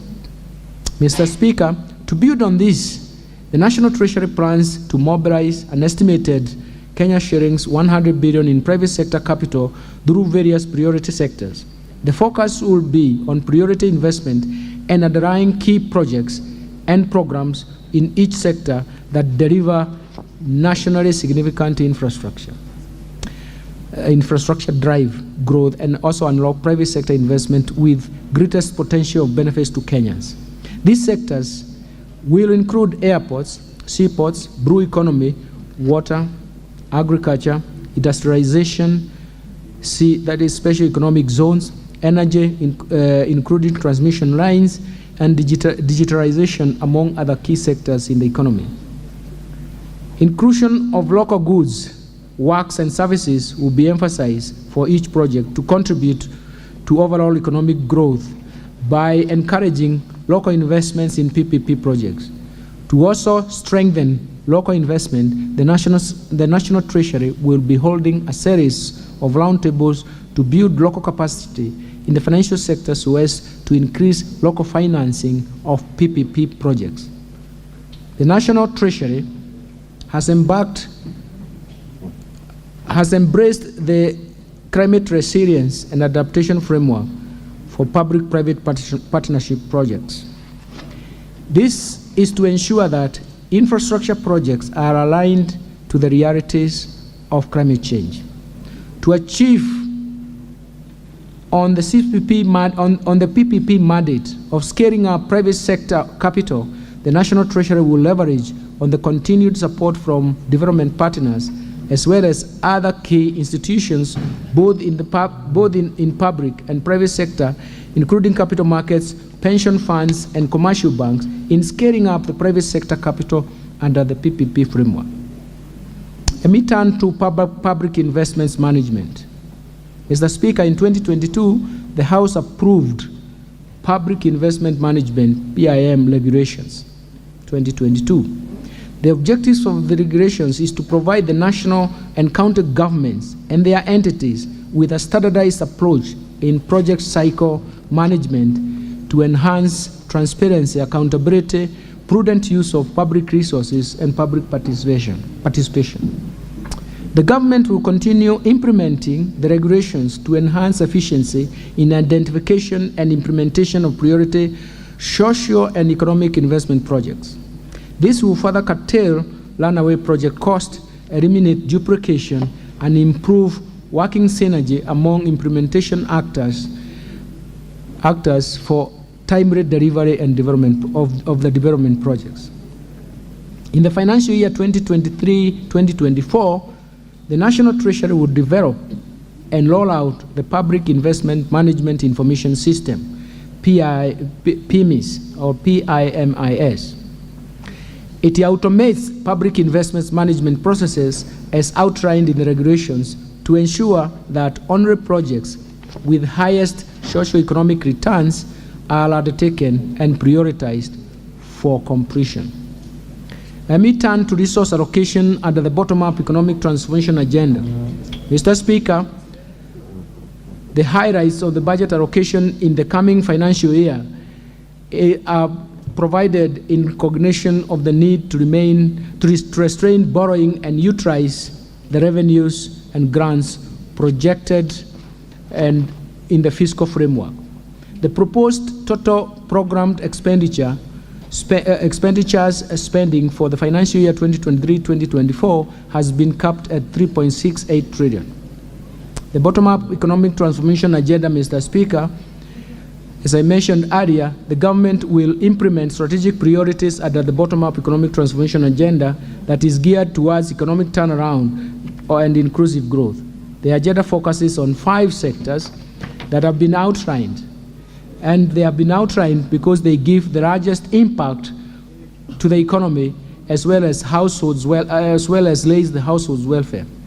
This includes, for purposes of repeating, agricultural transformation, micro, small, and medium enterprise economy, housing and settlements, healthcare, digital superhighway, and creative industry. Mr. Speaker, to ensure the effectiveness and efficiency in the planned investment in the 5 sectors, Kenya Kwanza administration has adopted the value chain approach to budgeting. In this regard, the government has identified 9 key value chain areas for implementation, namely leather, cotton, dairy, edible oils, tea, rice, brew economy, natural resources including minerals and forestry, and building materials. This will ensure that there is no break in the value chain, there is no break in the cycle of resource allocation for value chain, and that in the value chain, and that adequate resources are allocated to the entities along the value chain. And of importance, Mr. Speaker, this will eliminate any form of duplication of both roles and budgeting to ensure that there are no gaps and thus ensure efficiency in resource allocation. Agricultural transformation and inclusive growth, Mr. Speaker, the government will implement interventions to ensure food security in the country through climate change, mitigation, and adaptation, thereby reducing the cost of living. As part of the country's long-term food security plan, the government, working with private sector, will continue to subsidize fertilizer in order to make it available and improve productivity in counties. This intervention is also aimed at creating jobs, as agriculture has the highest employment multiplier effect owing to its strong forward and backward linkages to other sectors of the economy. Mr. Speaker, in order to support our aspirations of attaining food and nutrition security, I propose to the National Assembly to effect budget allocations of Kenya shillings 49.9 billion to relevant programs in this budget. Out of this, 5 billion shillings is proposed for fertilizer subsidy program, 8.6 billion for the National Agricultural Value Chain Development Project, 2.7 billion for the National Agricultural and Rural Inclusivity Projects, 2.1 billion for the Kenya Cereal Enhancement Program, 2.8 billion for the Emergency Locust Response, 1.4 billion for small-scale irrigation and value addition programs, 1.3 billion on food production and nutrition security program, 500 million agricultural sector development support program, and 596 million for the food security and crop diversification projects. Mr. Speaker, to improve livestock production, I propose to the National Assembly to effect budget allocation of Kenya shillings 3.7 billion to de-risking, inclusion, and value enhancement of pastoral economies program.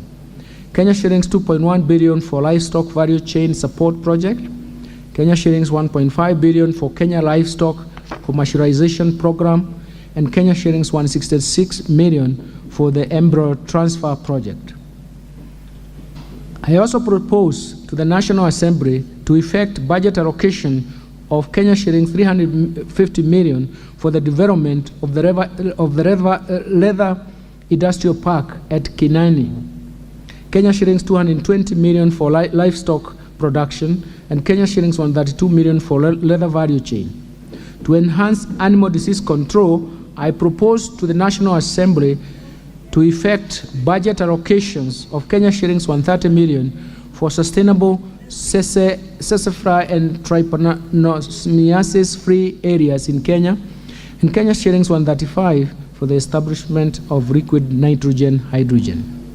Mr. Speaker, the realization of food and nutrition security also relies heavily on the sustainable utilization of the brew economy, resources.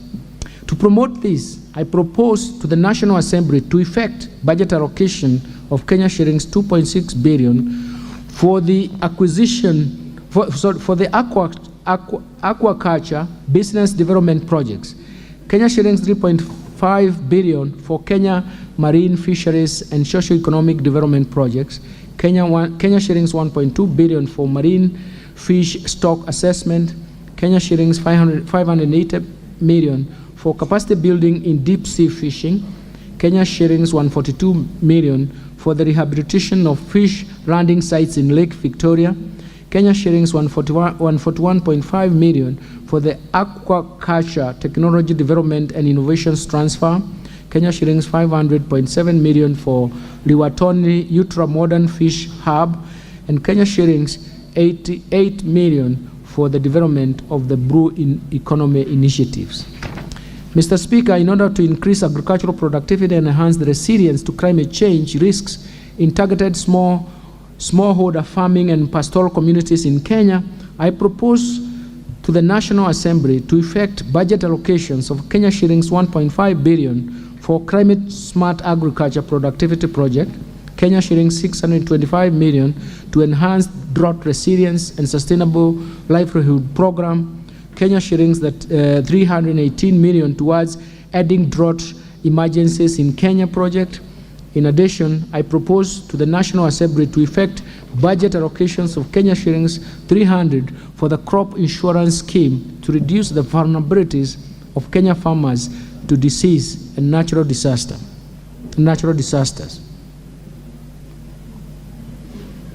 Mr. Speaker, to ensure legitimacy of RAD ownership, I propose to the National Assembly to effect budget allocation of Kenya shillings 1.2 billion for processing and registration of title deeds, Kenya shillings 2.6 billion for the settlement of the RAD race, Kenya shillings 755 million for digitization, Kenya shillings 755 million for digitization of RAD registries, and Kenya shillings 138.3 million for the construction of RAD registries. Mr. Speaker, transforming the macro, small and medium enterprises, MSME economy. Mr. Speaker, this is going to help us and to tackle the key bottlenecks of MSMEs on limited access to credit. The government rolled out in November 2022 Financial Inclusion Fund, popularly known as the Hustlers Fund, with an initial target budget of 20 billion shillings in the current financial year, as an intervention to correct market failure problems at the bottom of the pyramid. This program aims to lift those at the bottom of the pyramid through structured products in personal finance that includes savings, credit, insurance, and investment. This, together with other affirmative action funds like the Youth Enterprise Fund, Women Enterprise Fund, UESO Fund, and MSMEs Credit Guarantee Scheme, will increase access to affordable credit to targeted persons and sectors, and thereby increase their investment and allow for private sector-led growth. To further support MSMEs, women, and the youth of this country, I propose to the National Assembly to effect an additional budget allocation of Kenya shillings 10 billion towards the Hustlers Fund, Kenya shillings 300 million to SMEs in the manufacturing sector, Kenya shillings 182.8 million for Women Enterprise Fund, Kenya shillings 175 for Youth Enterprise Fund, Enterprise and Development Fund, and Kenya shillings 192 million to UESO Fund. These allocation will inevitably guarantee access to affordable credit to the hustlers, households, MSMEs, and therefore accord them an opportunity to make their rightful contribution to nation building. Let me turn to housing and settlement. Mr. Speaker, the cost of housing is a heavy burden to the majority of Kenyans, and is the main factor driving the proliferation of slums in the country. The government's commitment is to turn the housing challenge into an economic opportunity to create quality jobs for our over 100,000 young people graduating from TVETs every year. directly in the construction sector, and also indirectly through the production of building products. This will be achieved through, among others, facilitating the delivery of 250,000 houses per annum and enabling affordable housing mortgages. To ensure success of this initiative, I propose to the National Assembly to effect budget allocation of 35.2 billion for the housing program. This includes 7.3 billion under the Kenya Urban Program, KENAP, Kenya shillings 5.5 billion to Kenya Mortgage Refinance Company for enhancement of the company's capital, as well as for on-lending to primary mortgage lenders, Kenya shillings 3.2 billion for construction of affordable housing units, as well as Kenya shillings 3.3 billion for the construction of social housing units. Other key proposed allocations to the housing, urban development and public works sector includes shillings 5.5 billion for the Kenya Informal Settlement Improvement Project Phase 2, Kenya shillings 5.2 billion for the construction of markets, Kenya shillings 932 million to the maintenance of government pool houses, Kenya shillings 1.1 billion for the construction of housing units for the National Police and Kenya prisons, Kenya shillings 637 million for the Kenya municipal programs, and Kenya shillings 150 million for the construction of footbridges, and Kenya shillings 300 million for the development of appropriate building technology. Enhancing the quality and affordable health care. Mr. Speaker, the Kenya Kwanza administration is committed and determined to realize the constitutional right to health in the shortest time period by delivering a universal health care coverage USA system. This entails promoting access to quality and affordable health care through the Universal Health Care Coverage Program. Towards this end, Mr. Speaker, I propose to the National Assembly to effect budget allocation of Kenya shillings 141.2 billion to the health sector to support various programs aimed at supporting universal health care coverage. Mr. Speaker, specific proposed allocation for the various activities and programs include Kenya shillings 18.4 billion for the universal health care coverage, Kenya shillings 3.7 billion for the Kenya COVID-19 Emergency Response Project, Kenya shillings 4.1 billion for free maternity health care, Kenya shillings 5.9 billion for the managed equipment services, as well as managed equipment services MES, as well as Kenya shillings 1.7 billion to provide medical cover for the elderly and severely disabled persons in our society. Mr. Speaker, to lower cases of HIV/AIDS, malaria and tuberculosis in the economy, Kenya shillings 24.8 billion is proposed at a global fund, and Kenya shillings 4.6 billion to enhance vaccines and immunization program. Mr. Speaker, to promote early diagnosis and management of cancer and reduce the burden of treatment among Kenyans, I propose to the National Assembly to effect a budget allocation of Kenya shillings 1.9 billion for construction of cancer center at Kisii Level 5 Hospital, Kenya shillings 500 for strengthening of cancer center management at Kenyatta National Hospital, and an additional Kenya shillings 155 million is proposed for the establishment of regional cancer centers.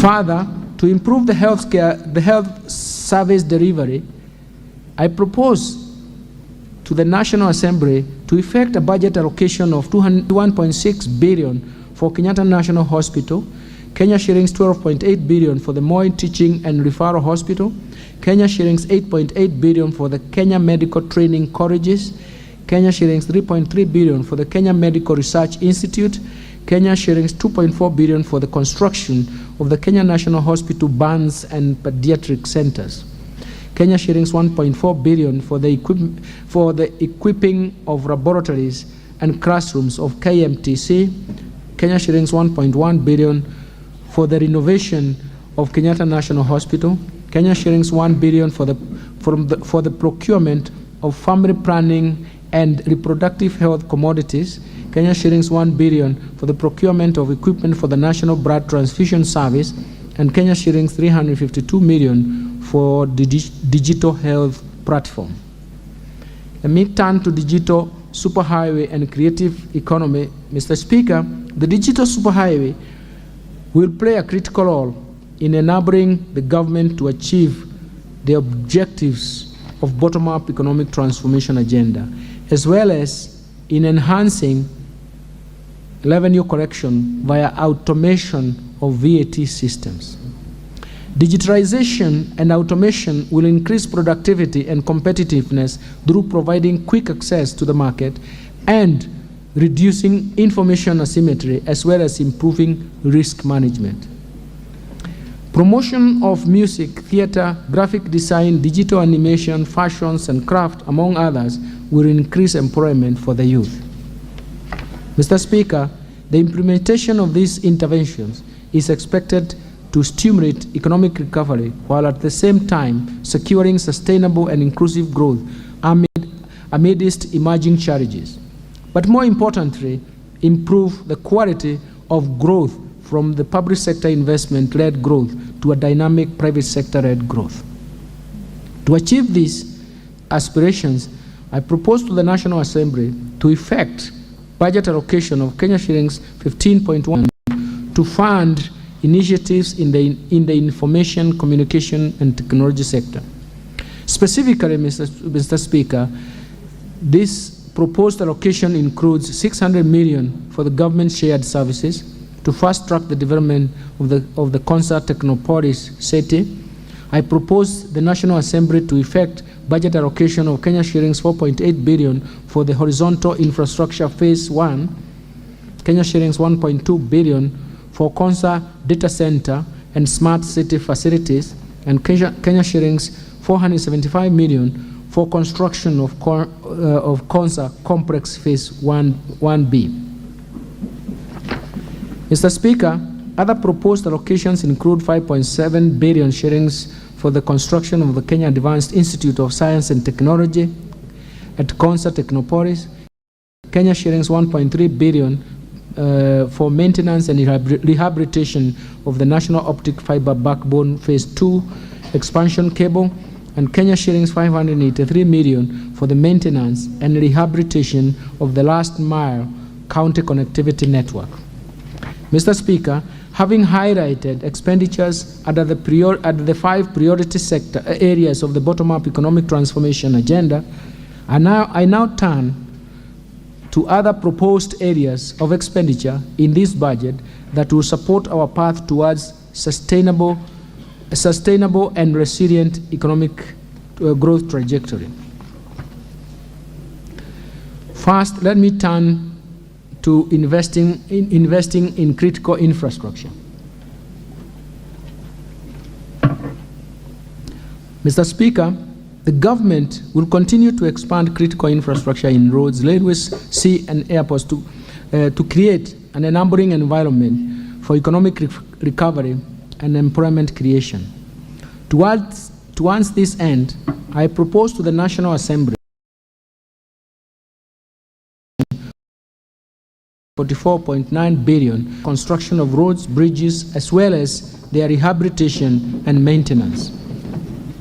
Mr. Speaker, to expand the railway transport, I propose to the National Assembly to effect budget allocation of Kenya shillings 37.4 billion for the second standard gauge railway. For the standard gauge railway. Kenya shillings 579 million for the rehabilitation of the locomotives. Kenya shillings 889 million for the development of Nairobi Railway City to facilitate movement of goods and people. I propose to the National Assembly to allocate Kenya shillings 1.1 billion for the Nairobi Bus Rapid Transport Project and Kenya shillings 300 million for the acquisition of ferries for Lake Victoria. I have proposed to the National Assembly to effect a budget allocation I have also proposed to the National Assembly to effect a budget allocation of Kenya shillings 727 million for the construction and expansion of airports and airstrips, Kenya shillings 500 million for the smart driving license, and Kenya shillings 2.6 million for infrastructure development in Dongo Kudu Special Economic Zone. Mr. Speaker, to support the production of reliable and affordable energy, I propose to the National Assembly to effect budget allocation of Kenya shillings 62.3 billion. Out of this allocation, Kenya shillings 33.8 billion will cater for the national grid system, 12.1 billion will cater for rural electrification, Kenya shillings 11.4 billion will be for development of geothermal energy, Kenya shillings from 3.2 billion will be for alternative energy technologies. Let me move on to improving education outcomes, Mr. Speaker. The ultimate means of ensuring an equitable society is through investment in education as part of human capital development. For this reason, the government will continue to address inequalities in our education system so as to level the playing field for all children irrespective of their background. Mr. Speaker, to improve the education outcomes in the country, I propose to the National Assembly to effect budget allocation of Kenya shillings 628.6 billion to the education sector. Out of the proposed allocation, Kenya shillings 12.5 billion will cater for the free primary education, Kenya shillings 65.4 billion for the free day secondary education, including insurance under NHIF for secondary school students, Kenya shillings 25.5 billion for junior secondary school capitation, Kenya shillings 5 billion to support examinations fee waiver, Kenya shillings 4.8 billion for recruitment of 20,000 intern teachers, Kenya shillings 1 billion for the promotion of teachers, Kenya shillings 4.9 billion for the school feeding program, and Kenya shillings 940 million for the provision of sanitary towels. In addition, Mr. Speaker, I propose to the National Assembly to effect budget allocation of Kenya shillings 1.3 billion for training of teachers on competency-based curriculum, and Kenya shillings 400 million for the digital literacy program and ICT integration in our secondary schools. To support infrastructure development and ensure safe learning in schools, I propose to the National Assembly to effect budget allocations of Kenya shillings 6 billion for primary school and secondary schools infrastructure, including classrooms for junior secondary schools, and Kenya shillings 1.9 billion for construction and equipment of technical training institutes and vocational training centers.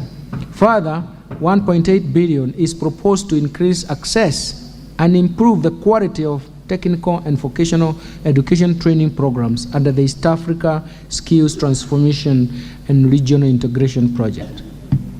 Mr. Speaker, I propose to the National Assembly to effect budget allocations to the education sector to include 316.7 billion shillings for Teacher Service Commission, Kenya shillings 97.5 billion for the university education, Kenya shillings 30.3 billion for the Higher Education Loans Board, Kenya shillings 2.7 billion for Kenya Secondary Education Quality Improvement Project, and Kenya shillings 5.2 billion capitation for TVET students. Mr. Speaker, Kenya shillings 980 million is proposed for technical vocational education training and entrepreneurship, Kenya shillings 1.5 billion for promotion of youth employment and vocational training, and 749 million for the research, science, and technology and innovation.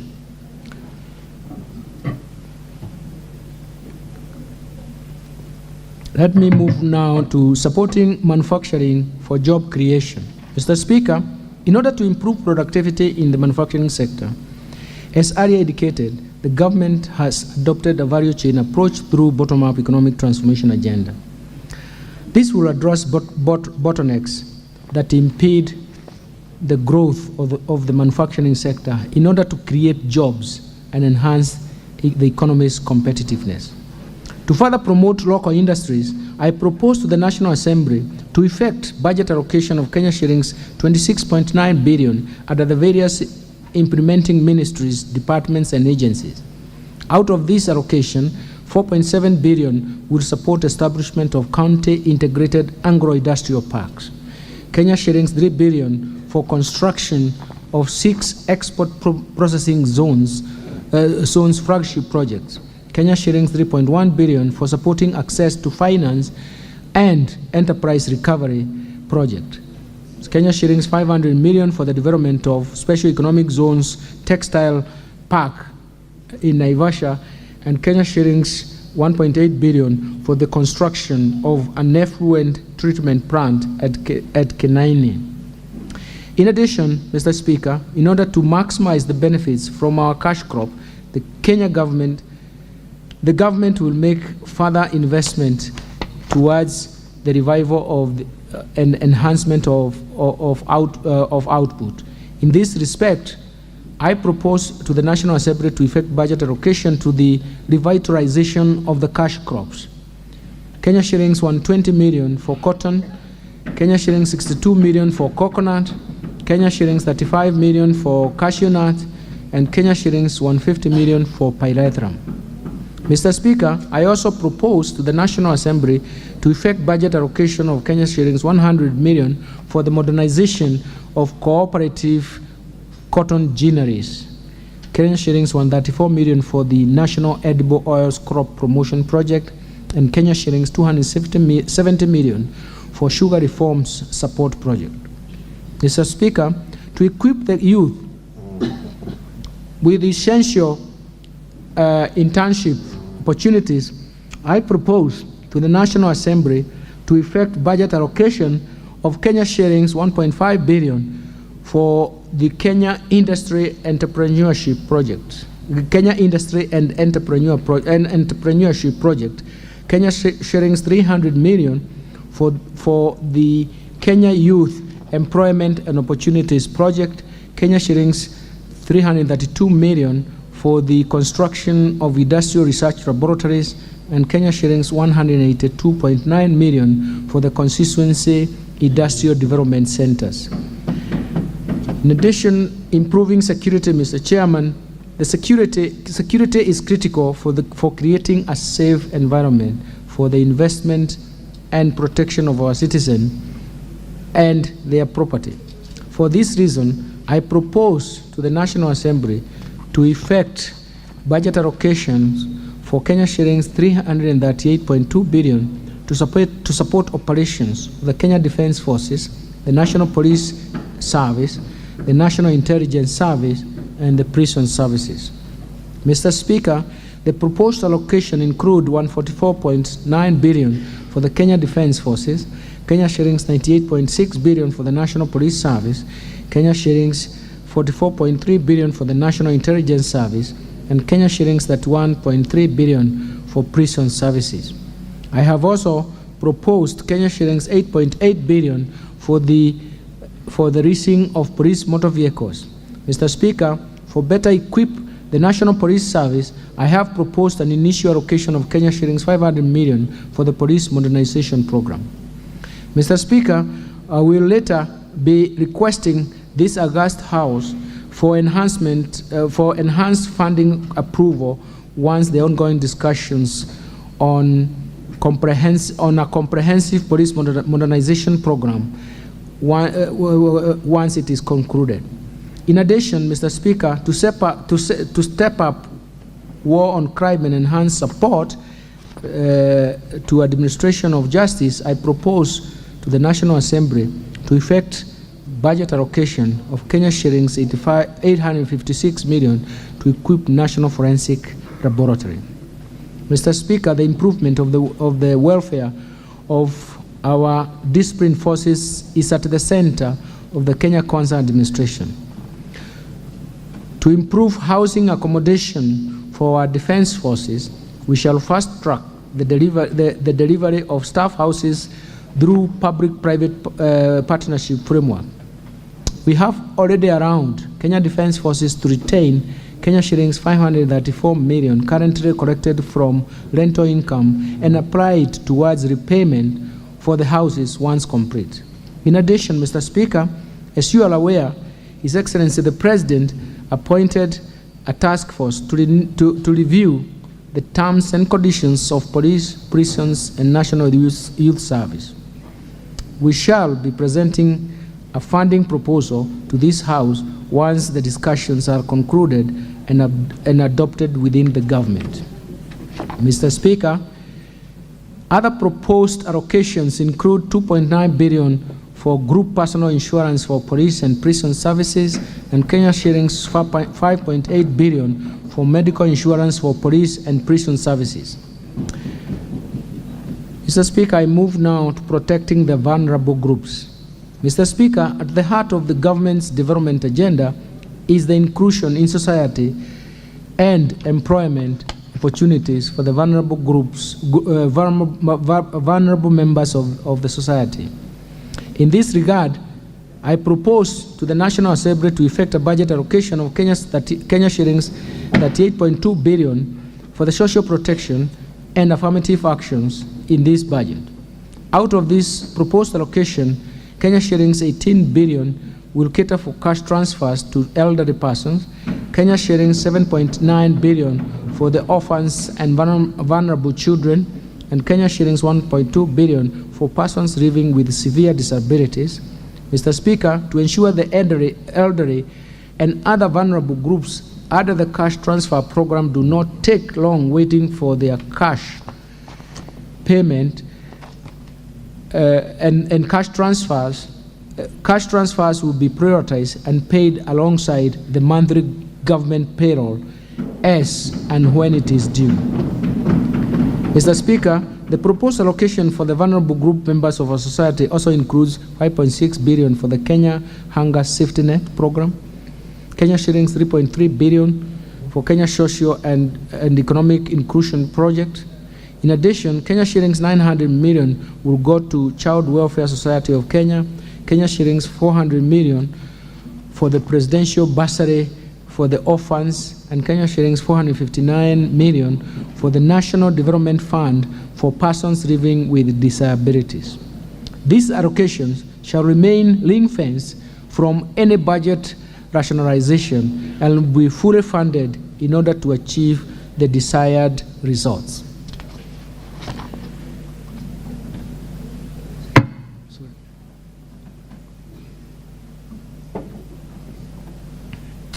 Let me turn to equity, poverty reduction, women and youth empowerment programs. Mr. Speaker, the most pressing challenge in our country at the moment is lack of job opportunities for the youth. This has been exacerbated by the hard economic times following several negative shocks explained earlier in the statement. In order to empower the youth and support businesses owned by youth and women, I propose to the National Assembly to effect budget allocation of Kenya shillings 81.9 billion for these initiatives. The proposed allocations include 13.1 billion for the National Youth Service, Kenya shillings 602 million for the Kenya Youth Empowerment and Opportunities Project, Kenya shillings 300 million for the establishment of youth empowerment centers, Kenya shillings 229.7 million to implement the Vijana Vuka na Avya, that is Viva youth program. To support the film industry, I propose to the National Assembly to effect budget allocations of 100 million to strengthen the film industry in Kenya, Kenya shillings 49 million for film location mapping, and Kenya shillings 100 million for the Kenya Film School. Mr. Speaker, women participation in the key sectors of our economy is critical for the economy. For this reason, the government will sustain the increased incomes for women through employment creation and supporting women-led enterprises. We will further strengthen women participation in decision-making in our governance and political institutions, as well as reduce sexual and gender-based violence provision of affordable houses, affordable health services. To further empower our women, I propose to the National Assembly to effect budget allocation of Kenya shillings 245 million to strengthen prevention and response to gender-based violence in Kenya. Kenya shillings 3 billion for the national government affirmative for the Kenya Government Affirmative Action Fund. Mr. Speaker, to promote global equity, reduce poverty, and embrace social development, I propose to the National Assembly to effect budget allocations of Kenya shillings 53.5 billion for the National Government Constituency Development Fund, as well as 10.9 billion for the Equalization Fund to finance programs in previously marginalized areas. Let me turn to stimulating tourism, growth, sports, culture, and recreation and arts.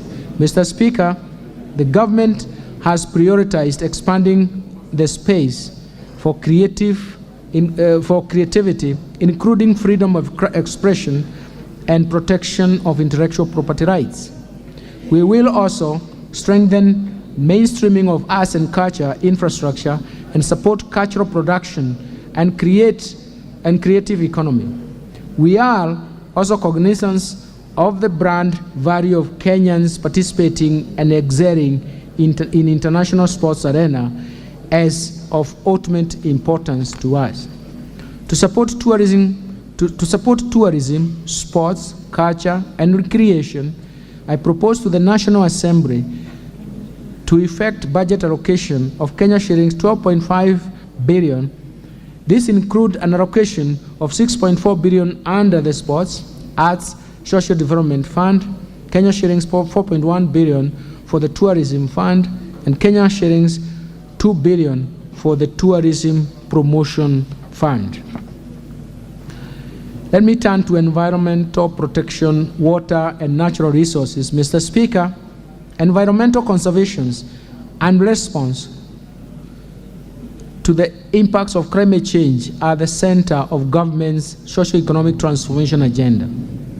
To expand access to clean and adequate water for domestic and agricultural use, I propose to the National Assembly to effect budget allocation of Kenya shillings 43.3 billion for water sewerage infrastructure development, Kenya shillings 12.4 billion for water resources management, Kenya shillings 1.6 billion for water storage and flood control.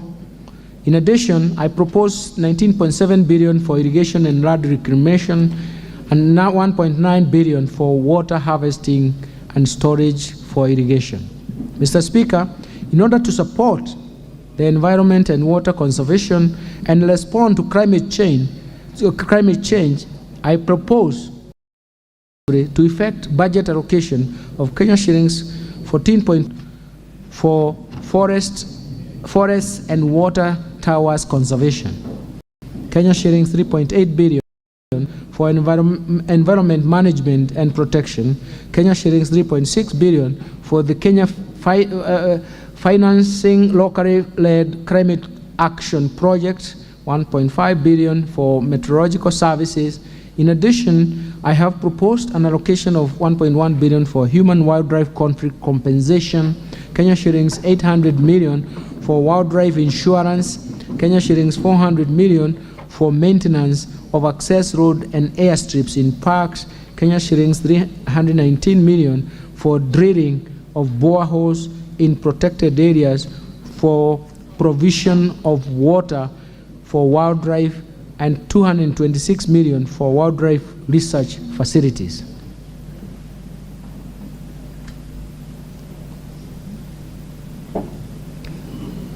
Let me turn to improving governance, sustaining the fight against corruption. Mr. Speaker, the government is committed to scale up the implementation of the provisions of the 2010 Constitution strengthen the rule of law, increase access to justice, and ensure respect of human rights. Mr. Speaker, to enhance good governance and scale up fight against corruption, I propose to the National Assembly to effect the budget allocation of Kenya shillings 3.9 billion for Ethics and Anti-Corruption Commission, Kenya shillings 3.6 billion for the Office of the Director of Public Prosecutions, Kenya shillings 8 billion for the Criminal Investigation Services, and Kenya shillings 8.0 billion for the Office of the Auditor General. In addition, to embrace the oversight and legislative role of Parliament and access to justice, I propose to the National Assembly to effect budget allocation of Kenya shillings 41 billion for the Parliament and Kenya shillings 23.2 billion for the judiciary. Completion of planned projects, Mr. Speaker, in order to ensure the value for money and timely realization of budgets of benefits accruing from budgetary allocation and implementation of planned projects, ministries, departments, and agencies have identified projects for completion in the course of the financial year. The projects will be fast-tracked and protected from any adjustment. The National Assembly is requested to support this endeavor as this is consistent with the resolution of this House. Transfer of national government to county governments, Mr. Speaker. The county governments will receive a proposed allocation of 385.4 billion as equitable share of the financial year 2023-2024. This is 23% of the financial year 2019-2020 shareable revenue, which is the most recent audited and approved revenue by the National Assembly. This is above the minimum threshold required under Article 203, Section 2 of the Constitution.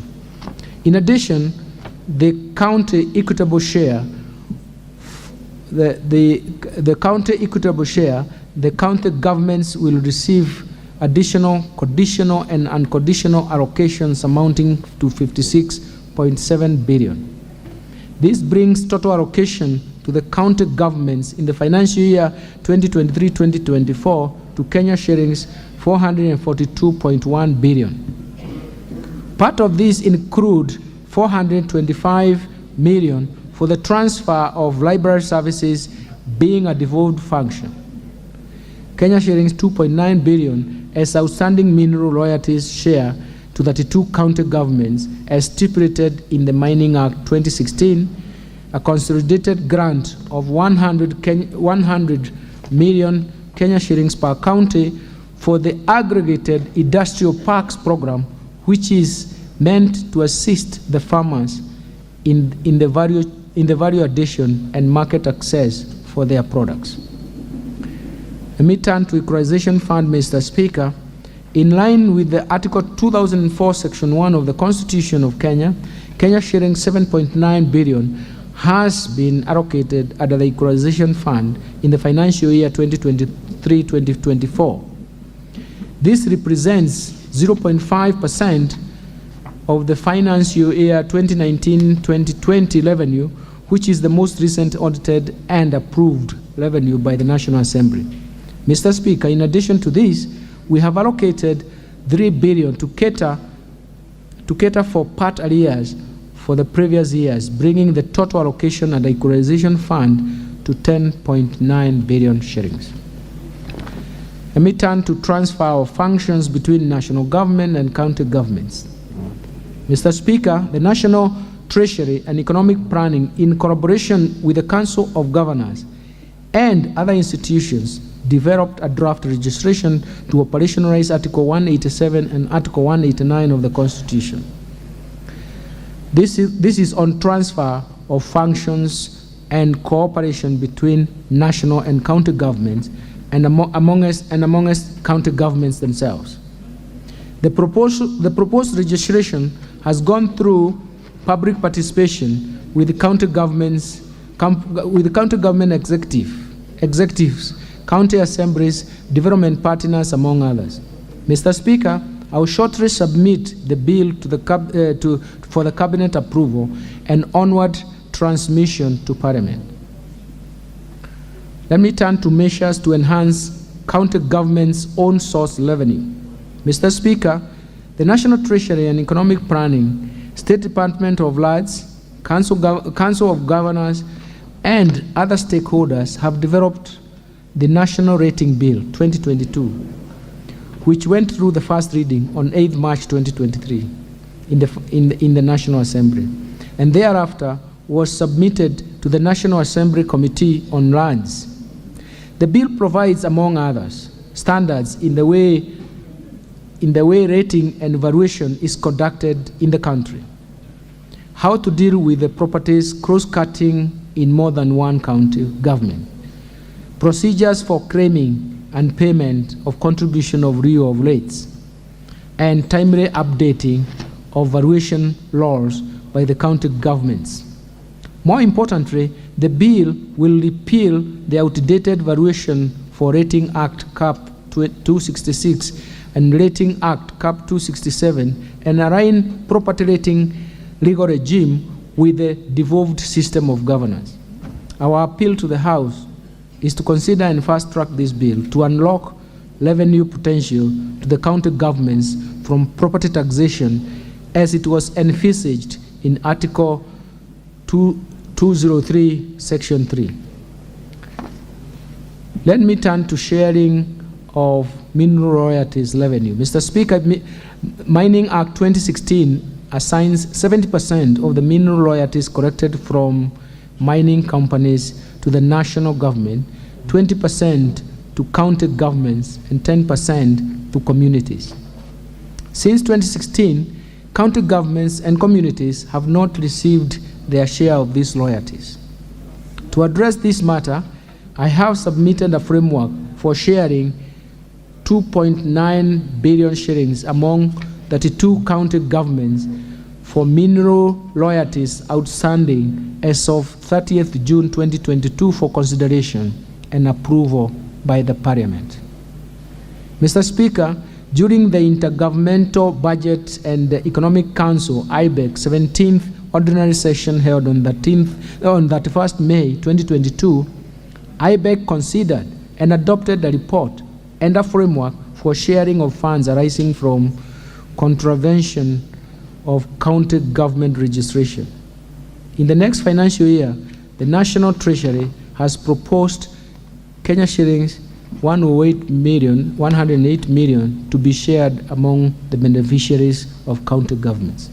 Mr. Speaker, enhancement of county government has its own challenges. One of such challenges is multiplicity of fees and charges imposed by county governments that increase the cost of doing business and negatively impacts on our competitiveness as a country. Some county governments have imposed charges in a way that prejudices national economic policies, economic activities across county boundaries, or the national mobility of goods, services, capital, and even labor. As a result, the National Treasury and Economic Planning has been receiving a lot of complaints from the ministries, departments, state agencies, and the private sector relating to the uncoordinated manner in which counties are imposing multiple fees and charges. Mr. Speaker, some neighboring countries have also complained that some of the charges imposed by the county governments are against the East African Community Customs Management Act and East African Community Common Markets Protocol and may result in retaliatory measures and trade disruptions between Kenya and other partner states in the East African community. To address these issues, the National Treasury and Economic Planning has resubmitted the county government's revenue-raising process bill of 2023 to Parliament for consideration and enactment. I urge this House to expedite the enactment of this bill in order to promote the competitiveness of our country in doing business and open up counties, open up the country for investment.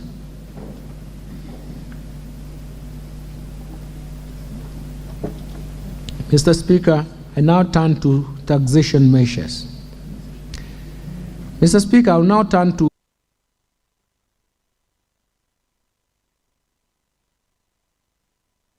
2024 budget. I will begin by highlighting the key measures on custom duty as agreed by the ministers responsible for finance and economic affairs in the East African community during the pre-budget consultation meeting that was held in Arusha in May 2023. Mr. Speaker, during the East African Community pre-budget consultations meeting, the ministers noted the significant contribution of manufacturing sector to job creation and economic growth in the region.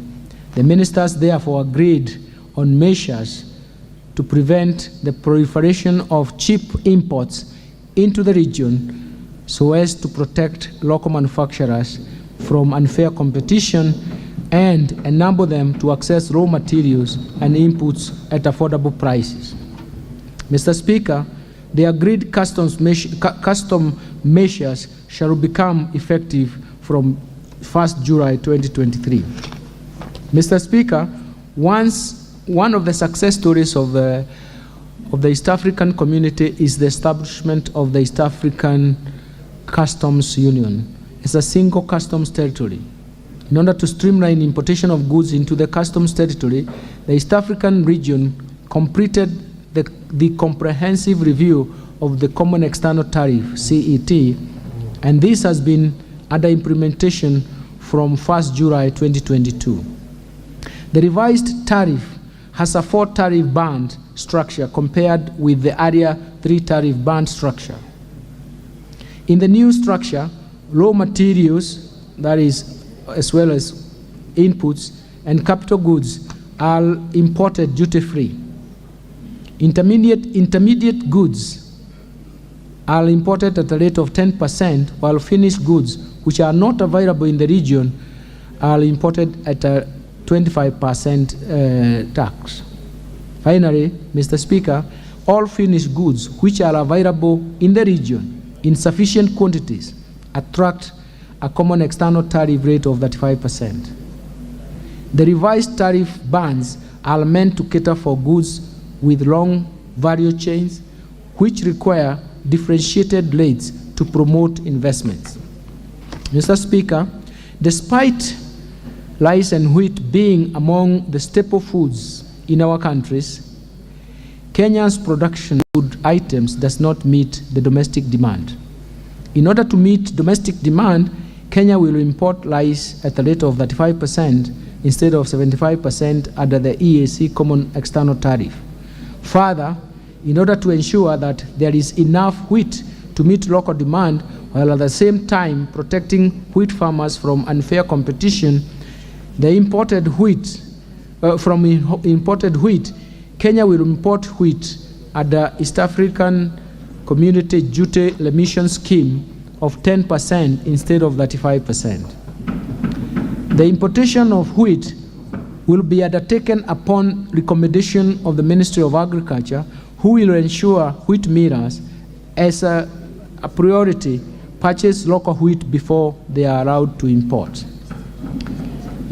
Mr. Speaker, in order to support local automobile industry assembly in the region, the East African Community Partner States agreed to continue with the importation of raw materials for manufacture of parts used in the assembly of motor vehicles, and especially leaf spring, radiators, and wiring harness under the duty remissions.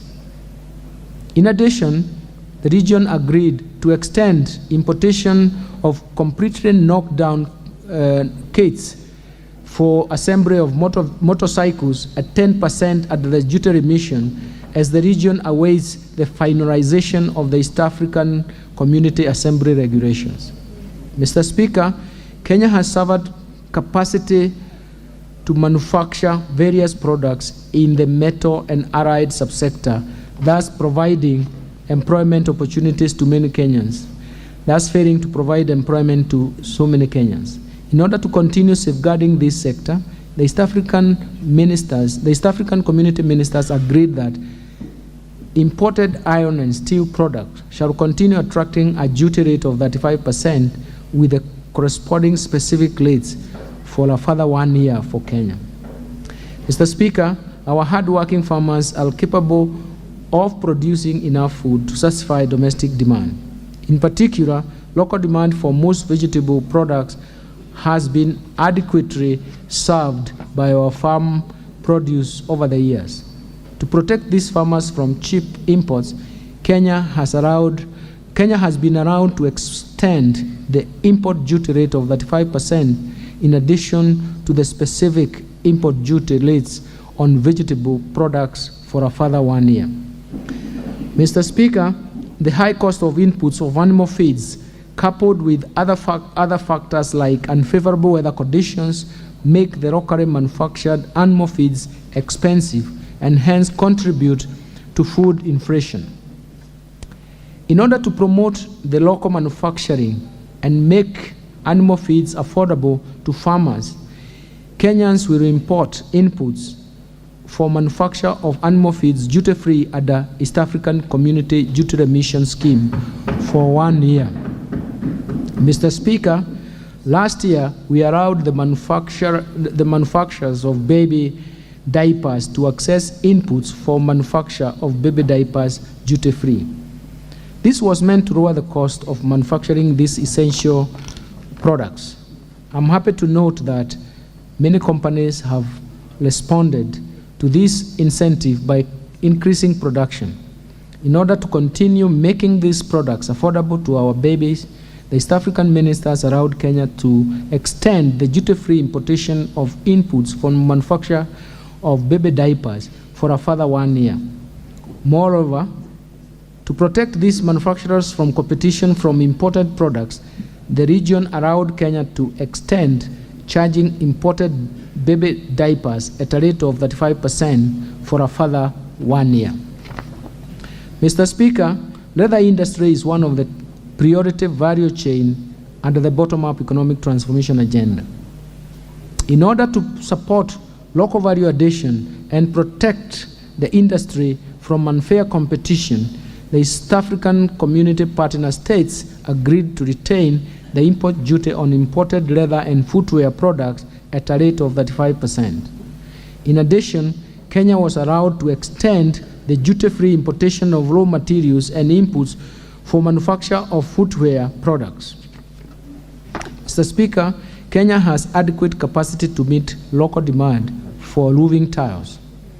In order to facilitate access to Kenyan-made roofing tiles at affordable prices, Kenya was granted extension of a duty-free window for importing inputs for the manufacture of roofing tiles for a further 1 year.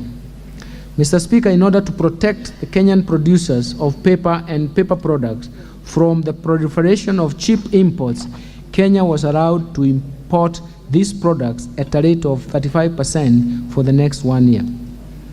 Mr. Speaker, in order to protect local production of safety matches,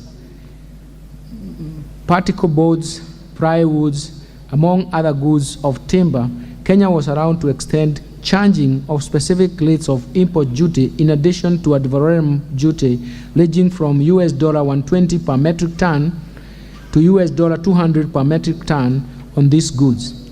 This is also meant to curb the undervaluation of goods and safeguard revenues further. Revenues. Further, Kenya was allowed to charge a rate of 45% on imported furniture in order to protect local manufacturers and producers.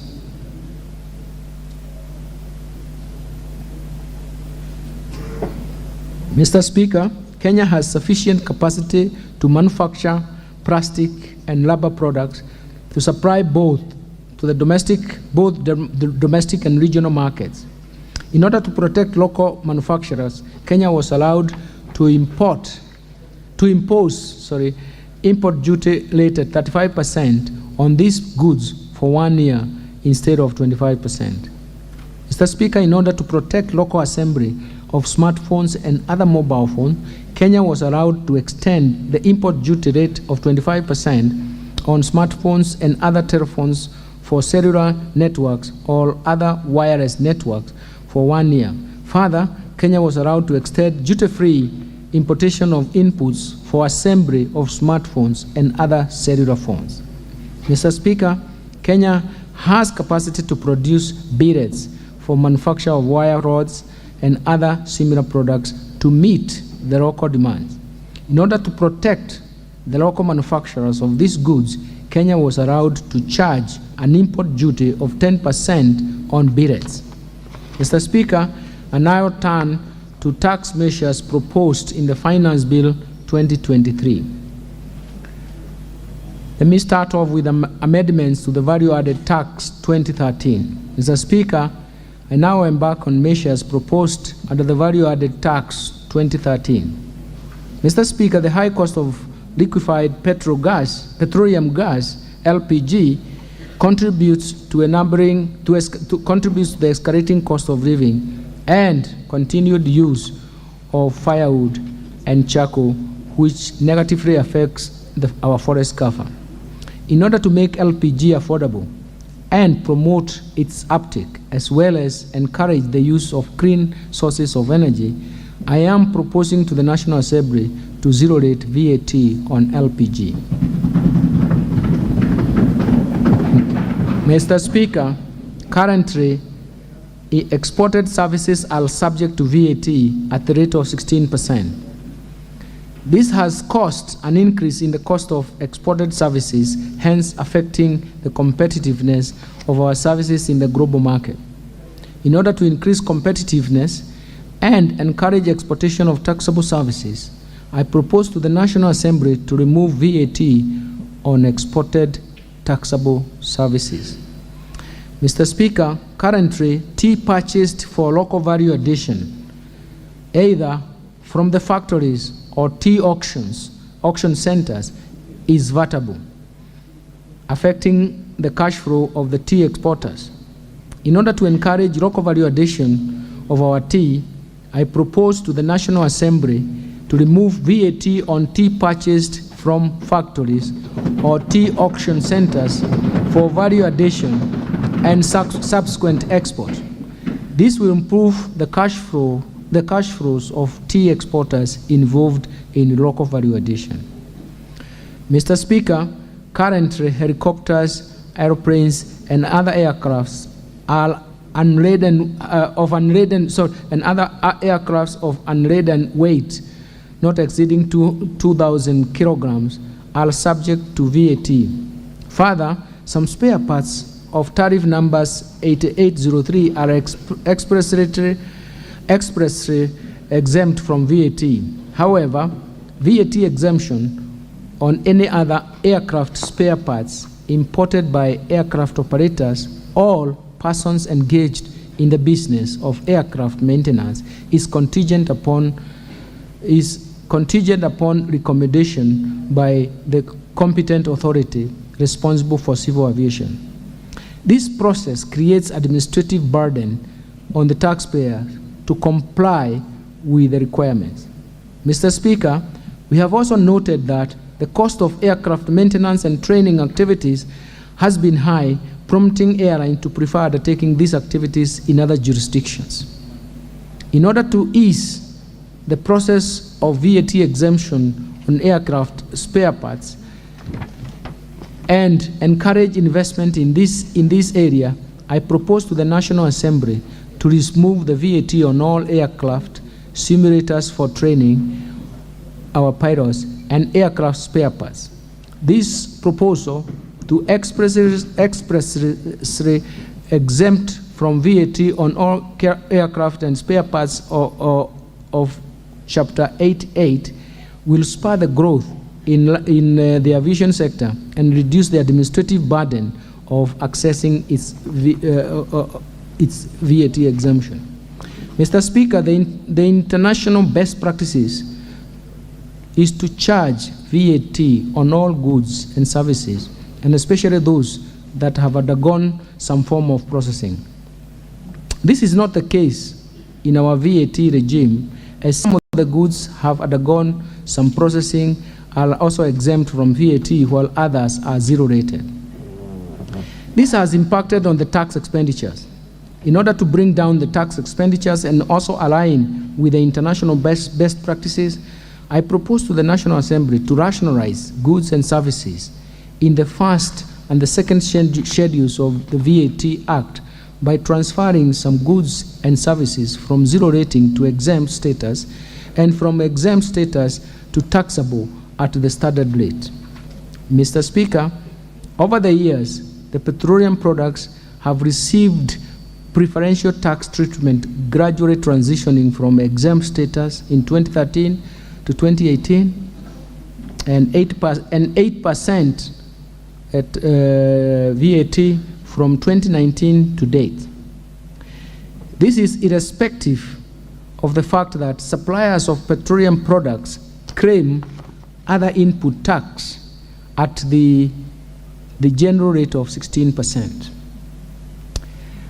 which means that the government has been sharing the burden of the input tax with business by subsidizing the difference of the general rate of 16% and the preferential rate of 8%. As a result, these practices and outcomes, the oil marketers have been in perpetual credit position and not paying VAT to the exchequer. This practice is discriminatory, and as business in other sectors of the economy bear the input tax by recovering the same from output VAT charged on the final consumer. Mr. Speaker, on reviewing the VAT rate on petroleum products to the standard rate, such business would at the onset recover the VAT credits that they have been carrying forward over the years, and government would end up correcting the VAT after some time. Mr. Speaker, if the anomaly is not corrected at the earliest stage, the build-up of credits will continue to increase, and should the government seek to charge VAT at the standard rate in the future, it would take years for the government to collect the much-needed revenue from this sector, since the credits have to be exhausted before businesses start paying VAT. The continued practice by government to subsidize cost of fuel by levying a preferential rate of 8% distorts the market, yet the economy should be operating on the principles of demand and supply. Mr. Speaker, in this respect, I propose to the National Assembly to amend the VAT Act to remove the preferential rate on the petroleum products so that the products will be subject to the standard VAT at 16%. Mr. Speaker, the brew economy remains largely untapped despite its huge potential. This is particularly due to low investments in maritime activities over the years. In order to spur investment and attract international sea freight in this sector, I propose to the National Assembly to zero-rate inbound international sea freight offered by registered persons. The government will continue exploring ways of providing more incentives to promote investment in this sector.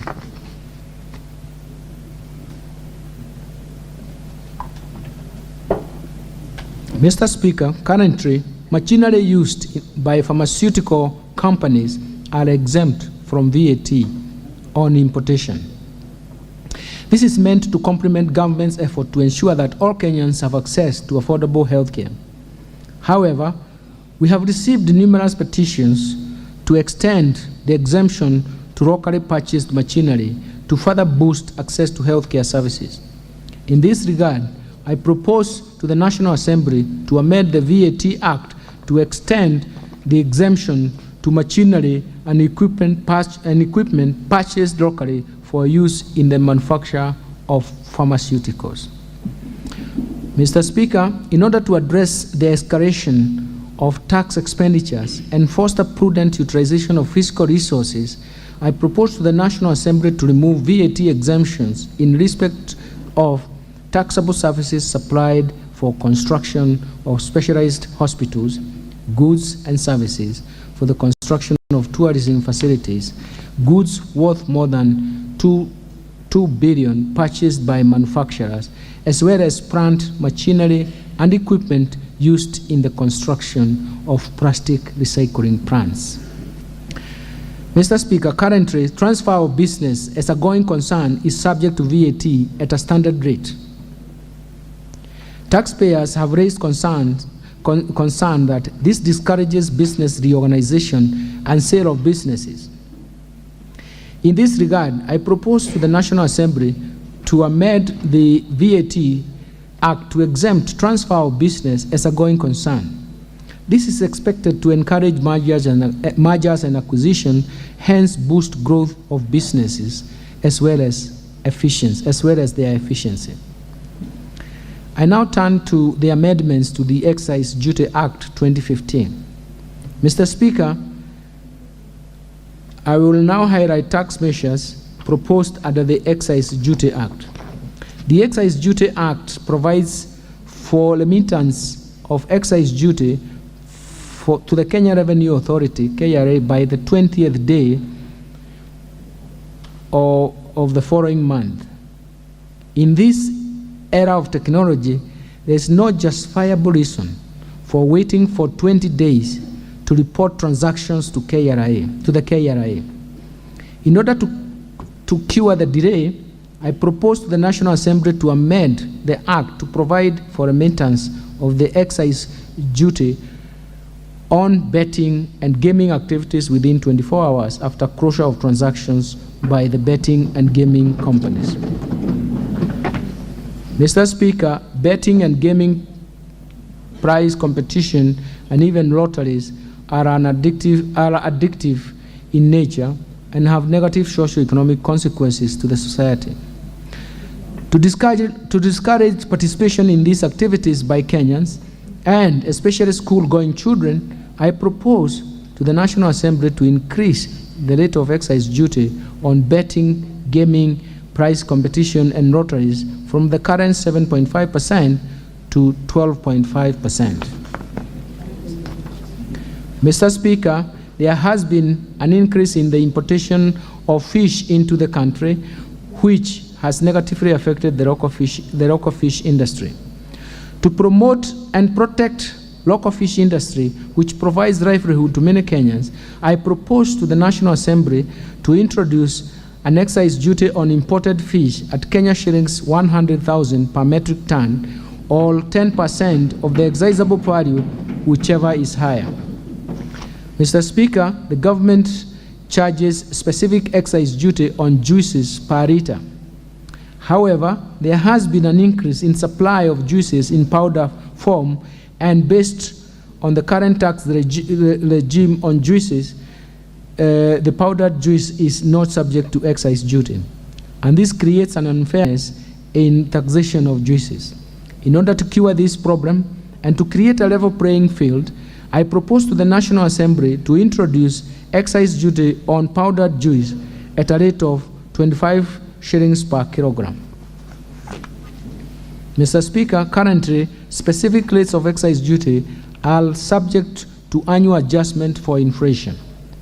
However, taxpayers are concerned with the frequent changes in specific rates of excise duty through annual adjustment, creating uncertainty in prices and distorting the markets.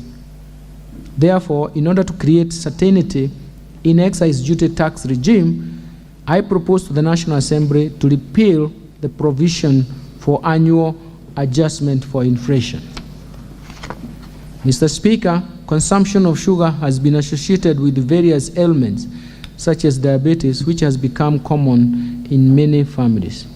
To discourage consumption of sugar, I propose to the National Assembly to introduce excise duty on imported sugar at a rate of 5 shillings per kilogram, including sugar. Sorry, but this excludes sugar.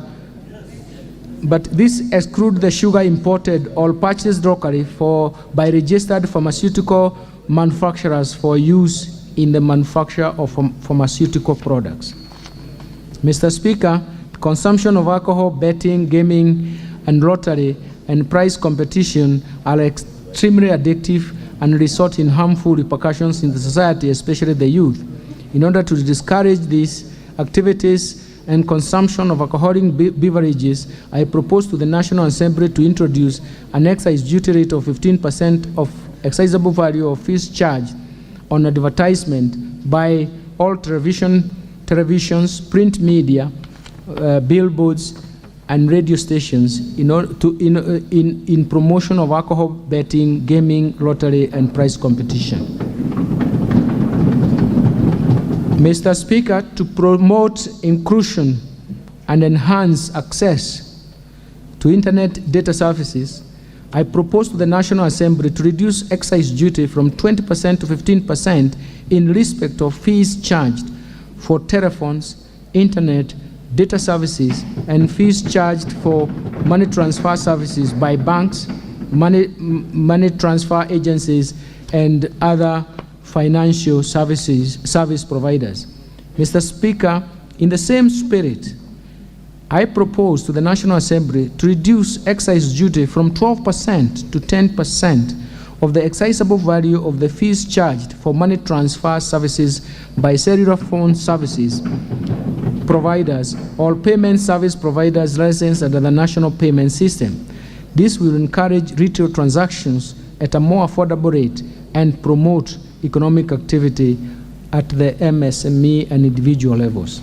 Mr. Speaker, locally produced cement has been facing stiff competition from imported cement. To protect from the unfair competition and promote this industry, I propose to the National Assembly to introduce an excise duty on imported cement at a rate of 10% of the excisable value, or Kenya shillings 1.50 cents per kilogram, whichever is higher.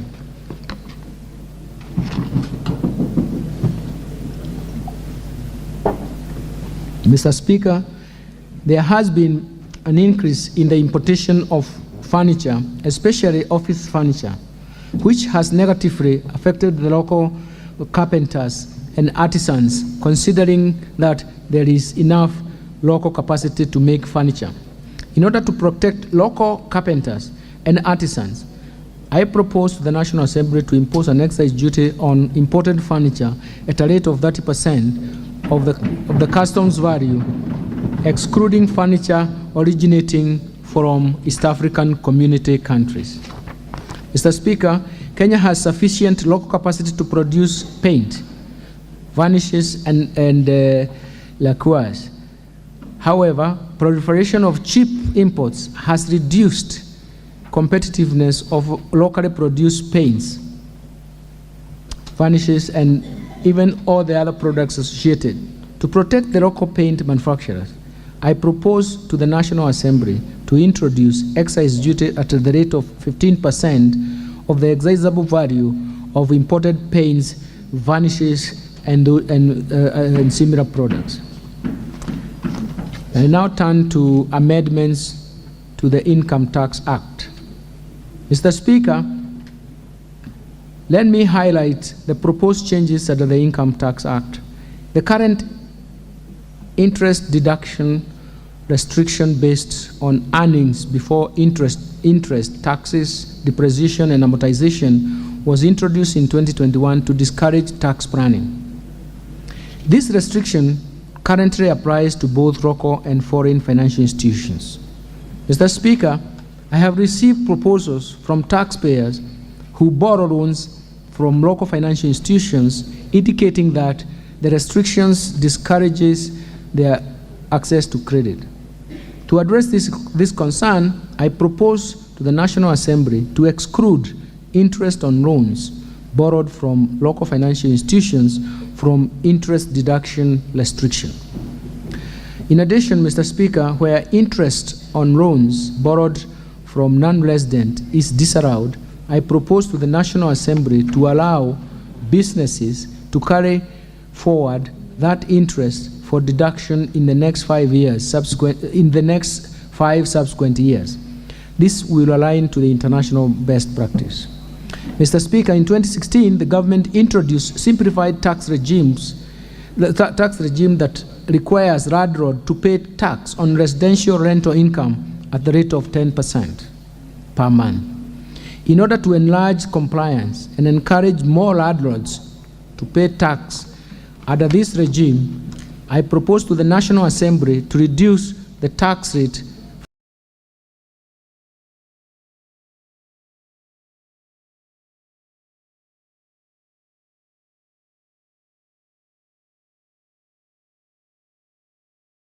the Income Tax Act to defer the taxation of gains on shares offered to employees in lieu of their salaries in a startup company for 5 years, all till the date employment ceases, all till the date of sale of the shares, whichever comes earlier. Mr. Speaker, upon retirement, most senior citizens have no access to medical cover and spend their literal savings on healthcare services. In order to encourage employees save their post-retirement medical needs, save for their post-retirement needs, I propose to the National Assembly to provide tax relief of 15% of the contributions to a post-retirement medical fund, or Kenya shillings 5,000 per month, whichever is lower. In addition, Mr. Speaker, the National Assembly to exempt from income tax the investment income earned by post-retirement medical fund. This will reduce the pressure on the government expenditure on the medical care and accord the retirees access to dignified health care. Mr. Speaker, we have noted that family members have been using exemption from capital gains tax on transfer of property between related persons as an avenue to reduce their tax liability. In order to remedy the situation, I propose to the National Assembly to change the base of capital gains tax from the sale of property to be the original cost before the transfer to the family member in instances where a property is transferred to a third party within a period of less than 5 years. Mr. Speaker, despite the advantages brought about by the digital platform, the transactions usually conducted under the platforms are not in the tax net. I propose to the National Assembly to introduce a digital asset tax at a rate of 3% on the value of the digital asset transferred or exchanged. Mr. Speaker, to further create equity and fairness, I propose to the National Assembly to introduce withholding tax at the rate of 5% of the gross payment in respect of digital content monetization. This will apply to incomes generated through media and digital platforms. Mr. Chairman, currently, non-residents pay withholding tax on payments in respect to sales, promotion, marketing, and advertising services. In order to harmonize taxation treatment for residents and non-resident and ensure equity, I propose to the National Assembly to introduce withholding tax on the same services to residents at the same rate of 5% of gross amount. Mr. Speaker, resident companies currently pay 30% of corporate tax, while non-resident with permanent establishment pay 37.5% of their gains on profit. This creates an impression that Kenya discriminates between residents and non-residents. In order to harmonize taxation treatment for residents and non-residents companies, I propose to the National Assembly to reduce the corporate tax rate for non-residents from 37.5% to 30%. Further, in order to ensure that there is level playing field, I propose to the National Assembly to introduce tax on repatriated profits at a rate of 15%, which is equal to the rate charged on dividends paid to non-residents. Mr. Speaker, businesses deduct diminution value of implements, utensils, or even similar articles used in the production process over a period of 3 years in determination of the taxable profits. But in order to increase working capital for the businesses, I propose to the National Assembly to amend the Income Tax Act to provide 100% investment deduction of the value of these items in the first year of use. Mr. Speaker, in 2020, the government implemented various measures to cushion businesses from adverse effects of the COVID-19 pandemic. This included providing tax incentives during the period. With easing of the COVID-19 pandemic and recovery of businesses, I propose to the National Assembly to lower the upper thresholds for turnover tax from 50 million to 25 million and retain the lower threshold of Kenya shillings 1 million. In addition, I propose to the National Assembly that the turnover tax rate for this sector to be at 3%.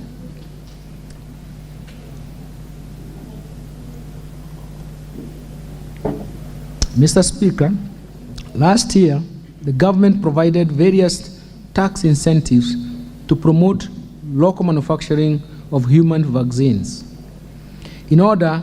That was applied in order to further support these manufacturers.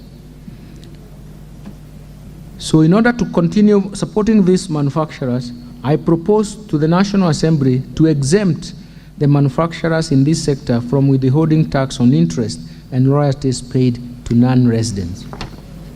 Mr. Speaker, the current payee tax structure has 3 rates and bands applicable to 3.3 million employees.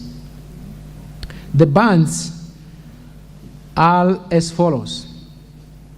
10% is applied to income tax, to income up to 24,000 per month.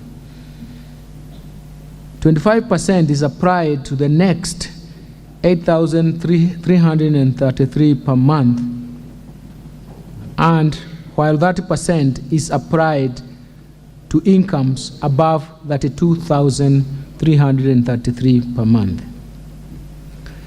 Mr. Speaker, employees who fall under the first category, who constitute about 42.5% of the total employed workforce and who earn a maximum of 24,000 per month,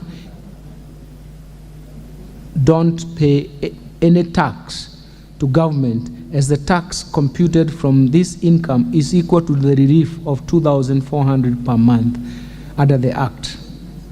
The second category of employees, who constitute about 37.2% of the total working population and earn incomes between 24,000 per month to 32,333 per month, pay a tax rate of 25%.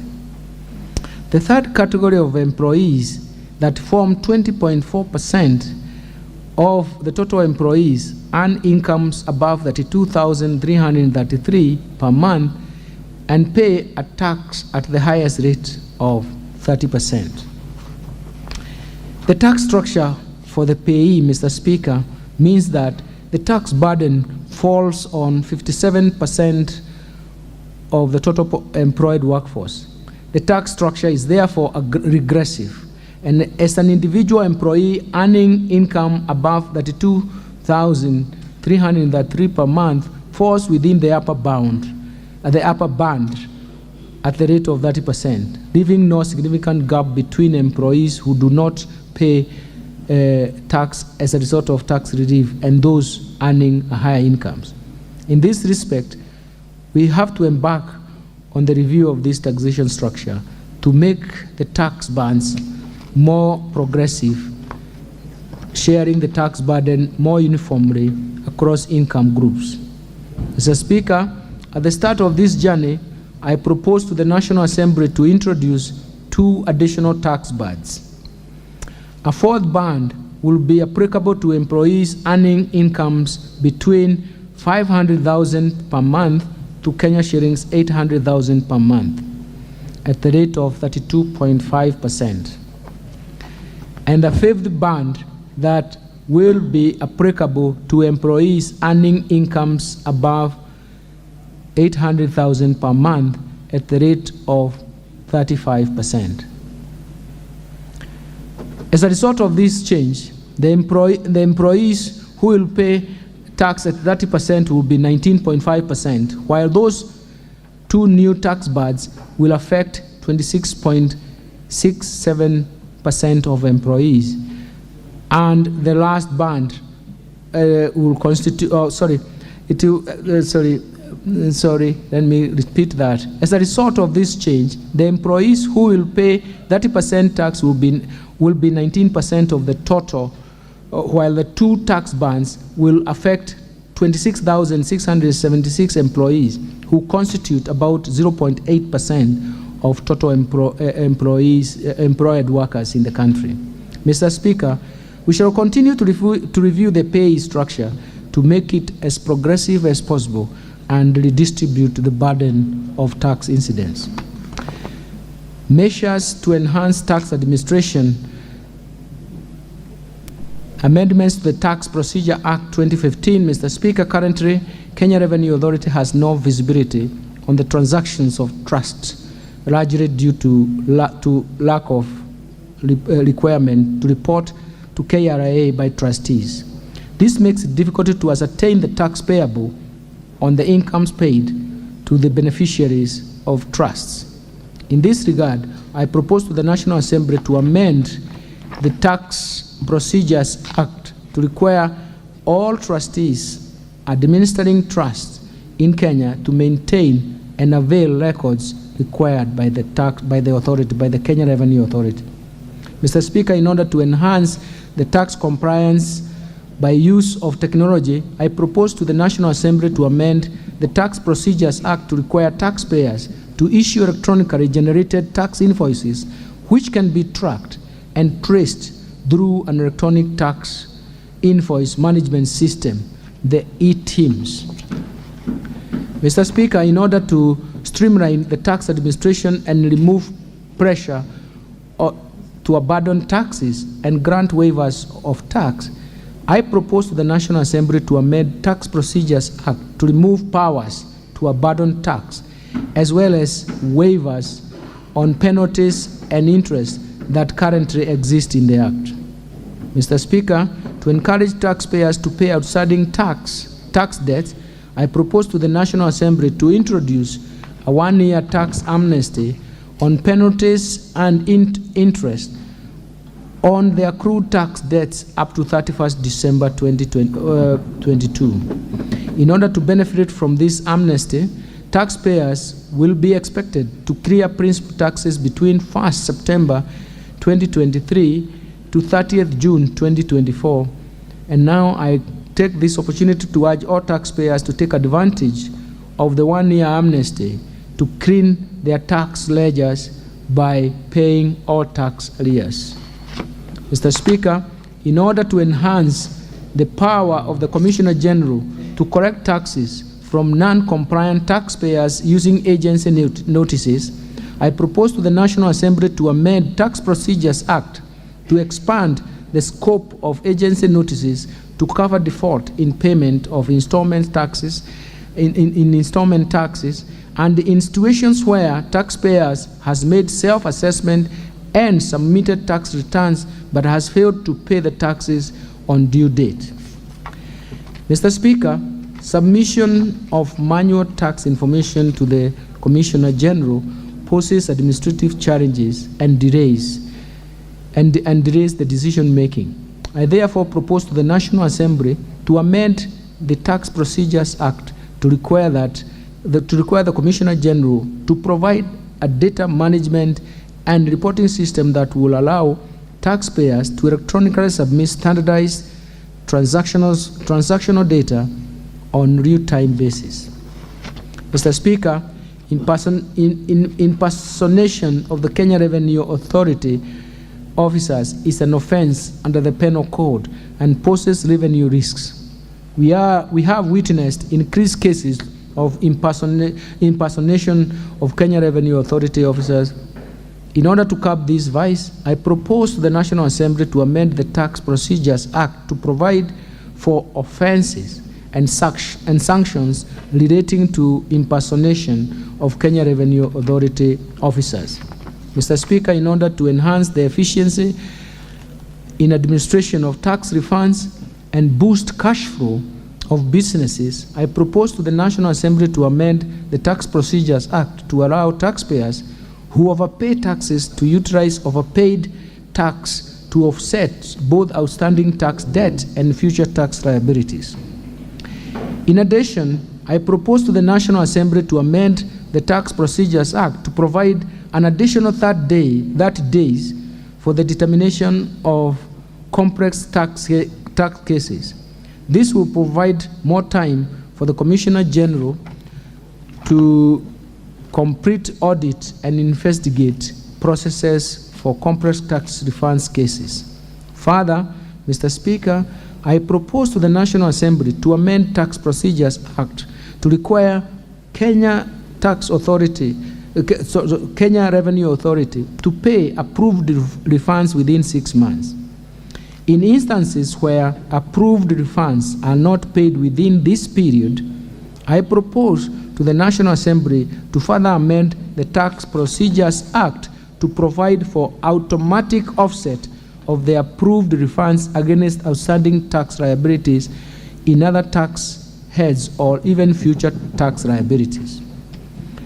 Let me turn to amendments to the miscellaneous fees and levies 2016. Mr. Speaker, let me turn to the proposed amendments to miscellaneous fees and levies. I had earlier stated that the government is committed to lower cost of liquefied petroleum gas, LPG. In addition to removal of VAT on LPG, I propose to the National Assembly to remove import declaration fees, IDF, and railway development levy on LPG.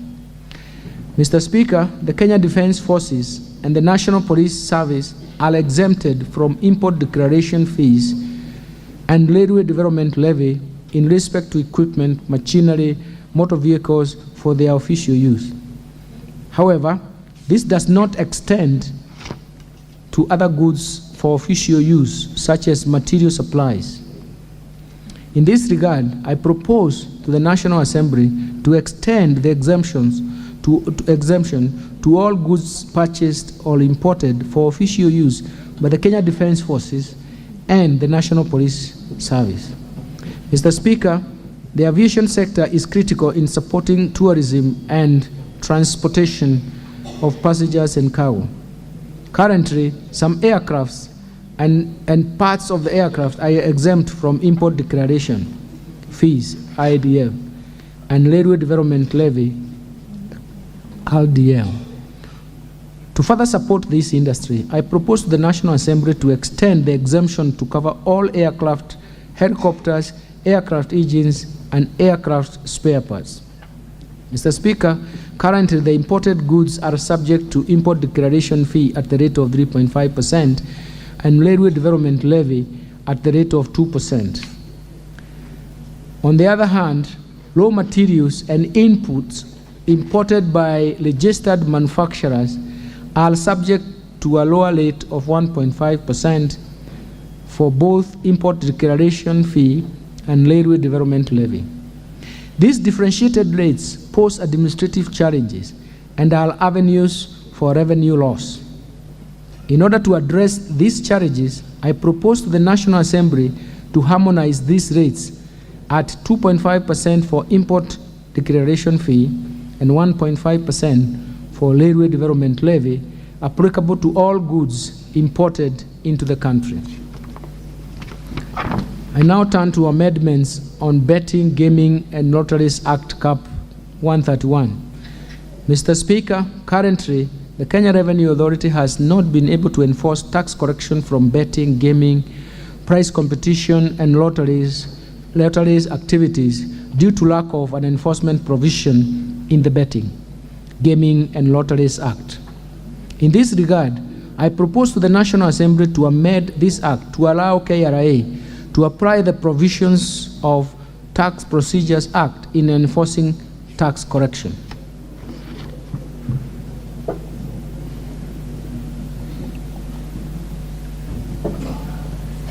Let me now turn to amendments to the Employment Act.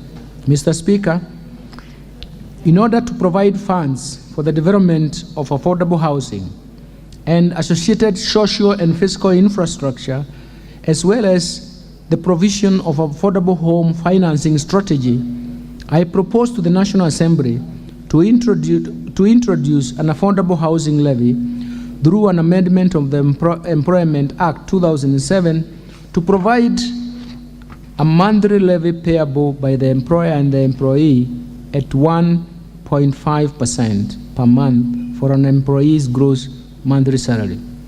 Mr. Speaker, given that the construction industry is labor intensive, we expect every housing unit constructed will create new jobs, both direct and indirect, among the professionals, youth, MSMEs in general, along the production value chain of affordable housing.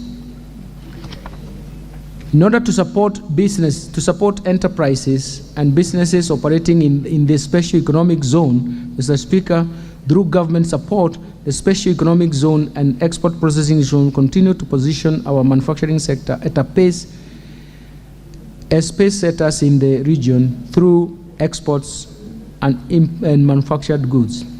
Presently, Mr. Speaker, the goods sold from these zones to the domestic market are subjected to import duty and other applicable taxes similar to goods imported from outside the East African Community region.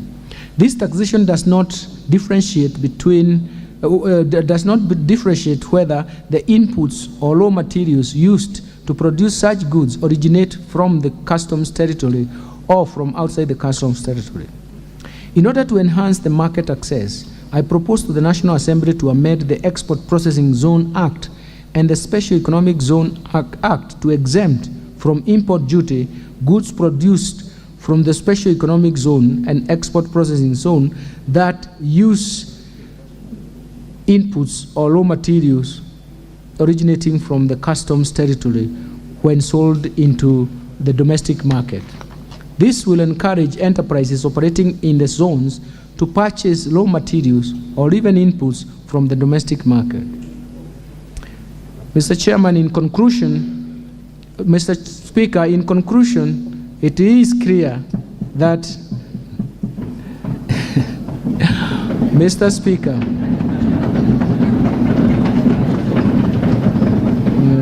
Mr. Speaker, in conclusion, it is clear that we face many socio-economic challenges. The global economy may take a long time before output gap is crossed, and the cost of living may take a long time to be felt. To address these challenges, the government has initiated policy, legal, and institutional reforms to address these issues. His Excellency the President has already led the way. Under his leadership, we have already laid a firm foundation for the bottom-up economic transformation agenda. The policies spelled out in this budget builds on a momentum for the envisaged transformation that will lead to improved livelihoods for all Kenyans. I therefore urge Kenyans to join hands in making this transformation journey a reality. Thankfully, our country is endowed with the necessary resources and human capital to confront the contemporary economic and social challenges and create a momentum for not only a higher and sustainable but also inclusive growth trajectory, but also create decent jobs, reduce poverty significantly. Mr. Speaker, this budget underpins the country's resolve and commitment to fulfill its social contract to Kenyans by progressively improving their welfare.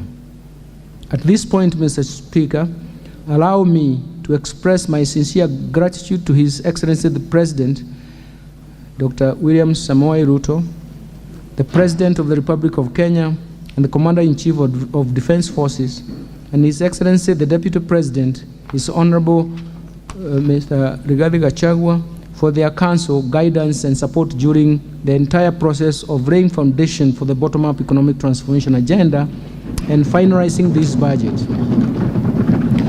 I also want to thank Her Excellency Madam Rachel Ruto, the First Lady of the Republic of Kenya, and Her Excellency Pastor Dorcas Gachagua, the Second Lady of the Republic of Kenya, for their support and contribution to the implementation of government initiatives, especially on the environment and climate change action, financial inclusion, and women empowerment. My special appreciation goes to the Prime Cabinet Secretary, the Attorney General, and my fellow Cabinet Secretaries in their respective Principal Secretaries and accounting officers and staff in the government, ministries, departments, and agencies for their support and contribution in making contributions to this budget. I also extend my gratitude to the Chairman of the Presidential Council of Economic Advisors, Dr. David Day, and all economic advisors at the Council for their critical inputs and guidance in supporting the bottom-up economic transformation agenda. This is one team that used their diverse frontier knowledge and worked closely in developing the Kenya Kwanza Administrative Manifesto, the PRAN, in the run-up to the 2022 general election. We have produced and pulled most of the materials for this policy outturn from the PRAN. And that guidance has been very, very critical. And so, more specifically, I gained a lot of support from my colleague and friend, Dr. Kamau Dhuge, Senior Advisor and Head of Fiscal Affairs and Budget Policy at the Executive Office of the President, and currently he's the Governor Designate for the Central Bank of Kenya, wishing and pass his congratulations. My sincere appreciations first to the Honorable Speaker of the National Assembly and your counterpart in Senate, the majority and minority leaders, and the entire House leadership, including the respective class for the National Assembly, for the approval process and the budget estimates for the financial year 2023 and related documents. Second, to honorable chairs and members of both the Budget and Appropriation Committee, Finance and National Planning Committee, and all departmental committees in this House that help me in terms of, and help us and my team to finalize the budget propositions. Third, I recognize and appreciate the management and staff of the National Treasury and Economic Planning who have worked tirelessly for long hours, including weekends, to ensure that this budget and supporting documents meet the legal guideline. Fourth, the Kenya Revenue Authority, Central Bank of Kenya, the Attorney General's Office, Commissioner of Revenue Allocations, Financial Sector Regulations, and various agencies under the National Treasury and Economic Planning. They have made contributions, and we appreciate their contribution. Fifth, my gratitude goes to the multilateral and bilateral development partners for their continued technical and financial support. Further, I thank the private sector for the sustained contribution to the growth of our economy and even contributions to the debate in terms of the tax measures and policies. Sixth, I wish to appreciate the media and the non-state actors for their active engagement and participation in this financial year and even in the process of budget process making. Mr. Speaker, I remain immensely grateful to my family for their support and inspiration as I execute my duties as the Cabinet Secretary for the National Treasury and Economic Planning since the appointment. And finally, Mr. Speaker, my utmost gratitude goes to all Kenyans for their contributions, proposals, and suggestions we received during the finalization of the budget. We have covered acres and acres of materials that provided propositions coming from Kenyans. And we are happy that what we have provided is a synthesis and balance of what they presented. Mr. Speaker, before I resume my seat, you will recall that I have already submitted to the to this House the budget estimates and the Finance Bill 2023, together with accompanying documents as required by the Public Finance Management. Today, I further submit the following documents to the August House and request that you graciously receive them. First, the budget policy statement for financial year 2023-24 was presented. The 2023 budget policy statement, estimates of revenue, grants and loans, financial statements for 2023-24 budget, medium-term debt management strategy, budget highlights for Mwananchi Guide for the financial year 2023-24, statistical annex for the budget statement for the 2023-24 financial year. So I do present the remaining documents to you, Mr. Speaker, sir, before I assume my position.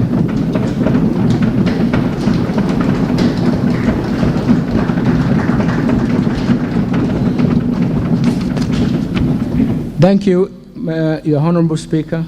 I now take my seat.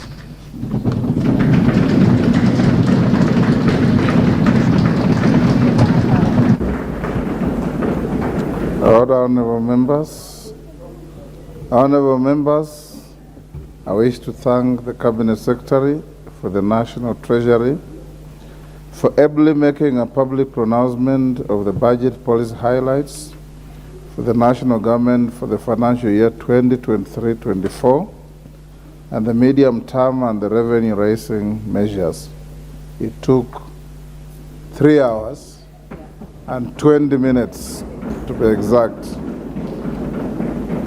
In this regard, honorable members, I confirm that in conformity with the provisions of sections 39 and 39A of the Public Finance Management Act 2012 and Standing Order 244C, the Cabinet Secretary has already submitted to the National Assembly the relevant legislative proposals necessary to actualize the revenue-raising measures to finance the 2023-2024 budget.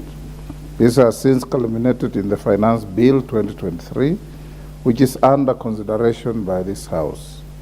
Honorable members, it's now my pleasure to invite all honorable members, the Cabinet Secretary for the National Treasury, the Prime Cabinet Secretary, other Cabinet Secretaries, and all invited guests to a reception at the Parliament courtyard hereinafter. Honorable members, now you may be upstanding. The House now stands adjourned until Tuesday, 20th June 2023 at 2:30 p.m.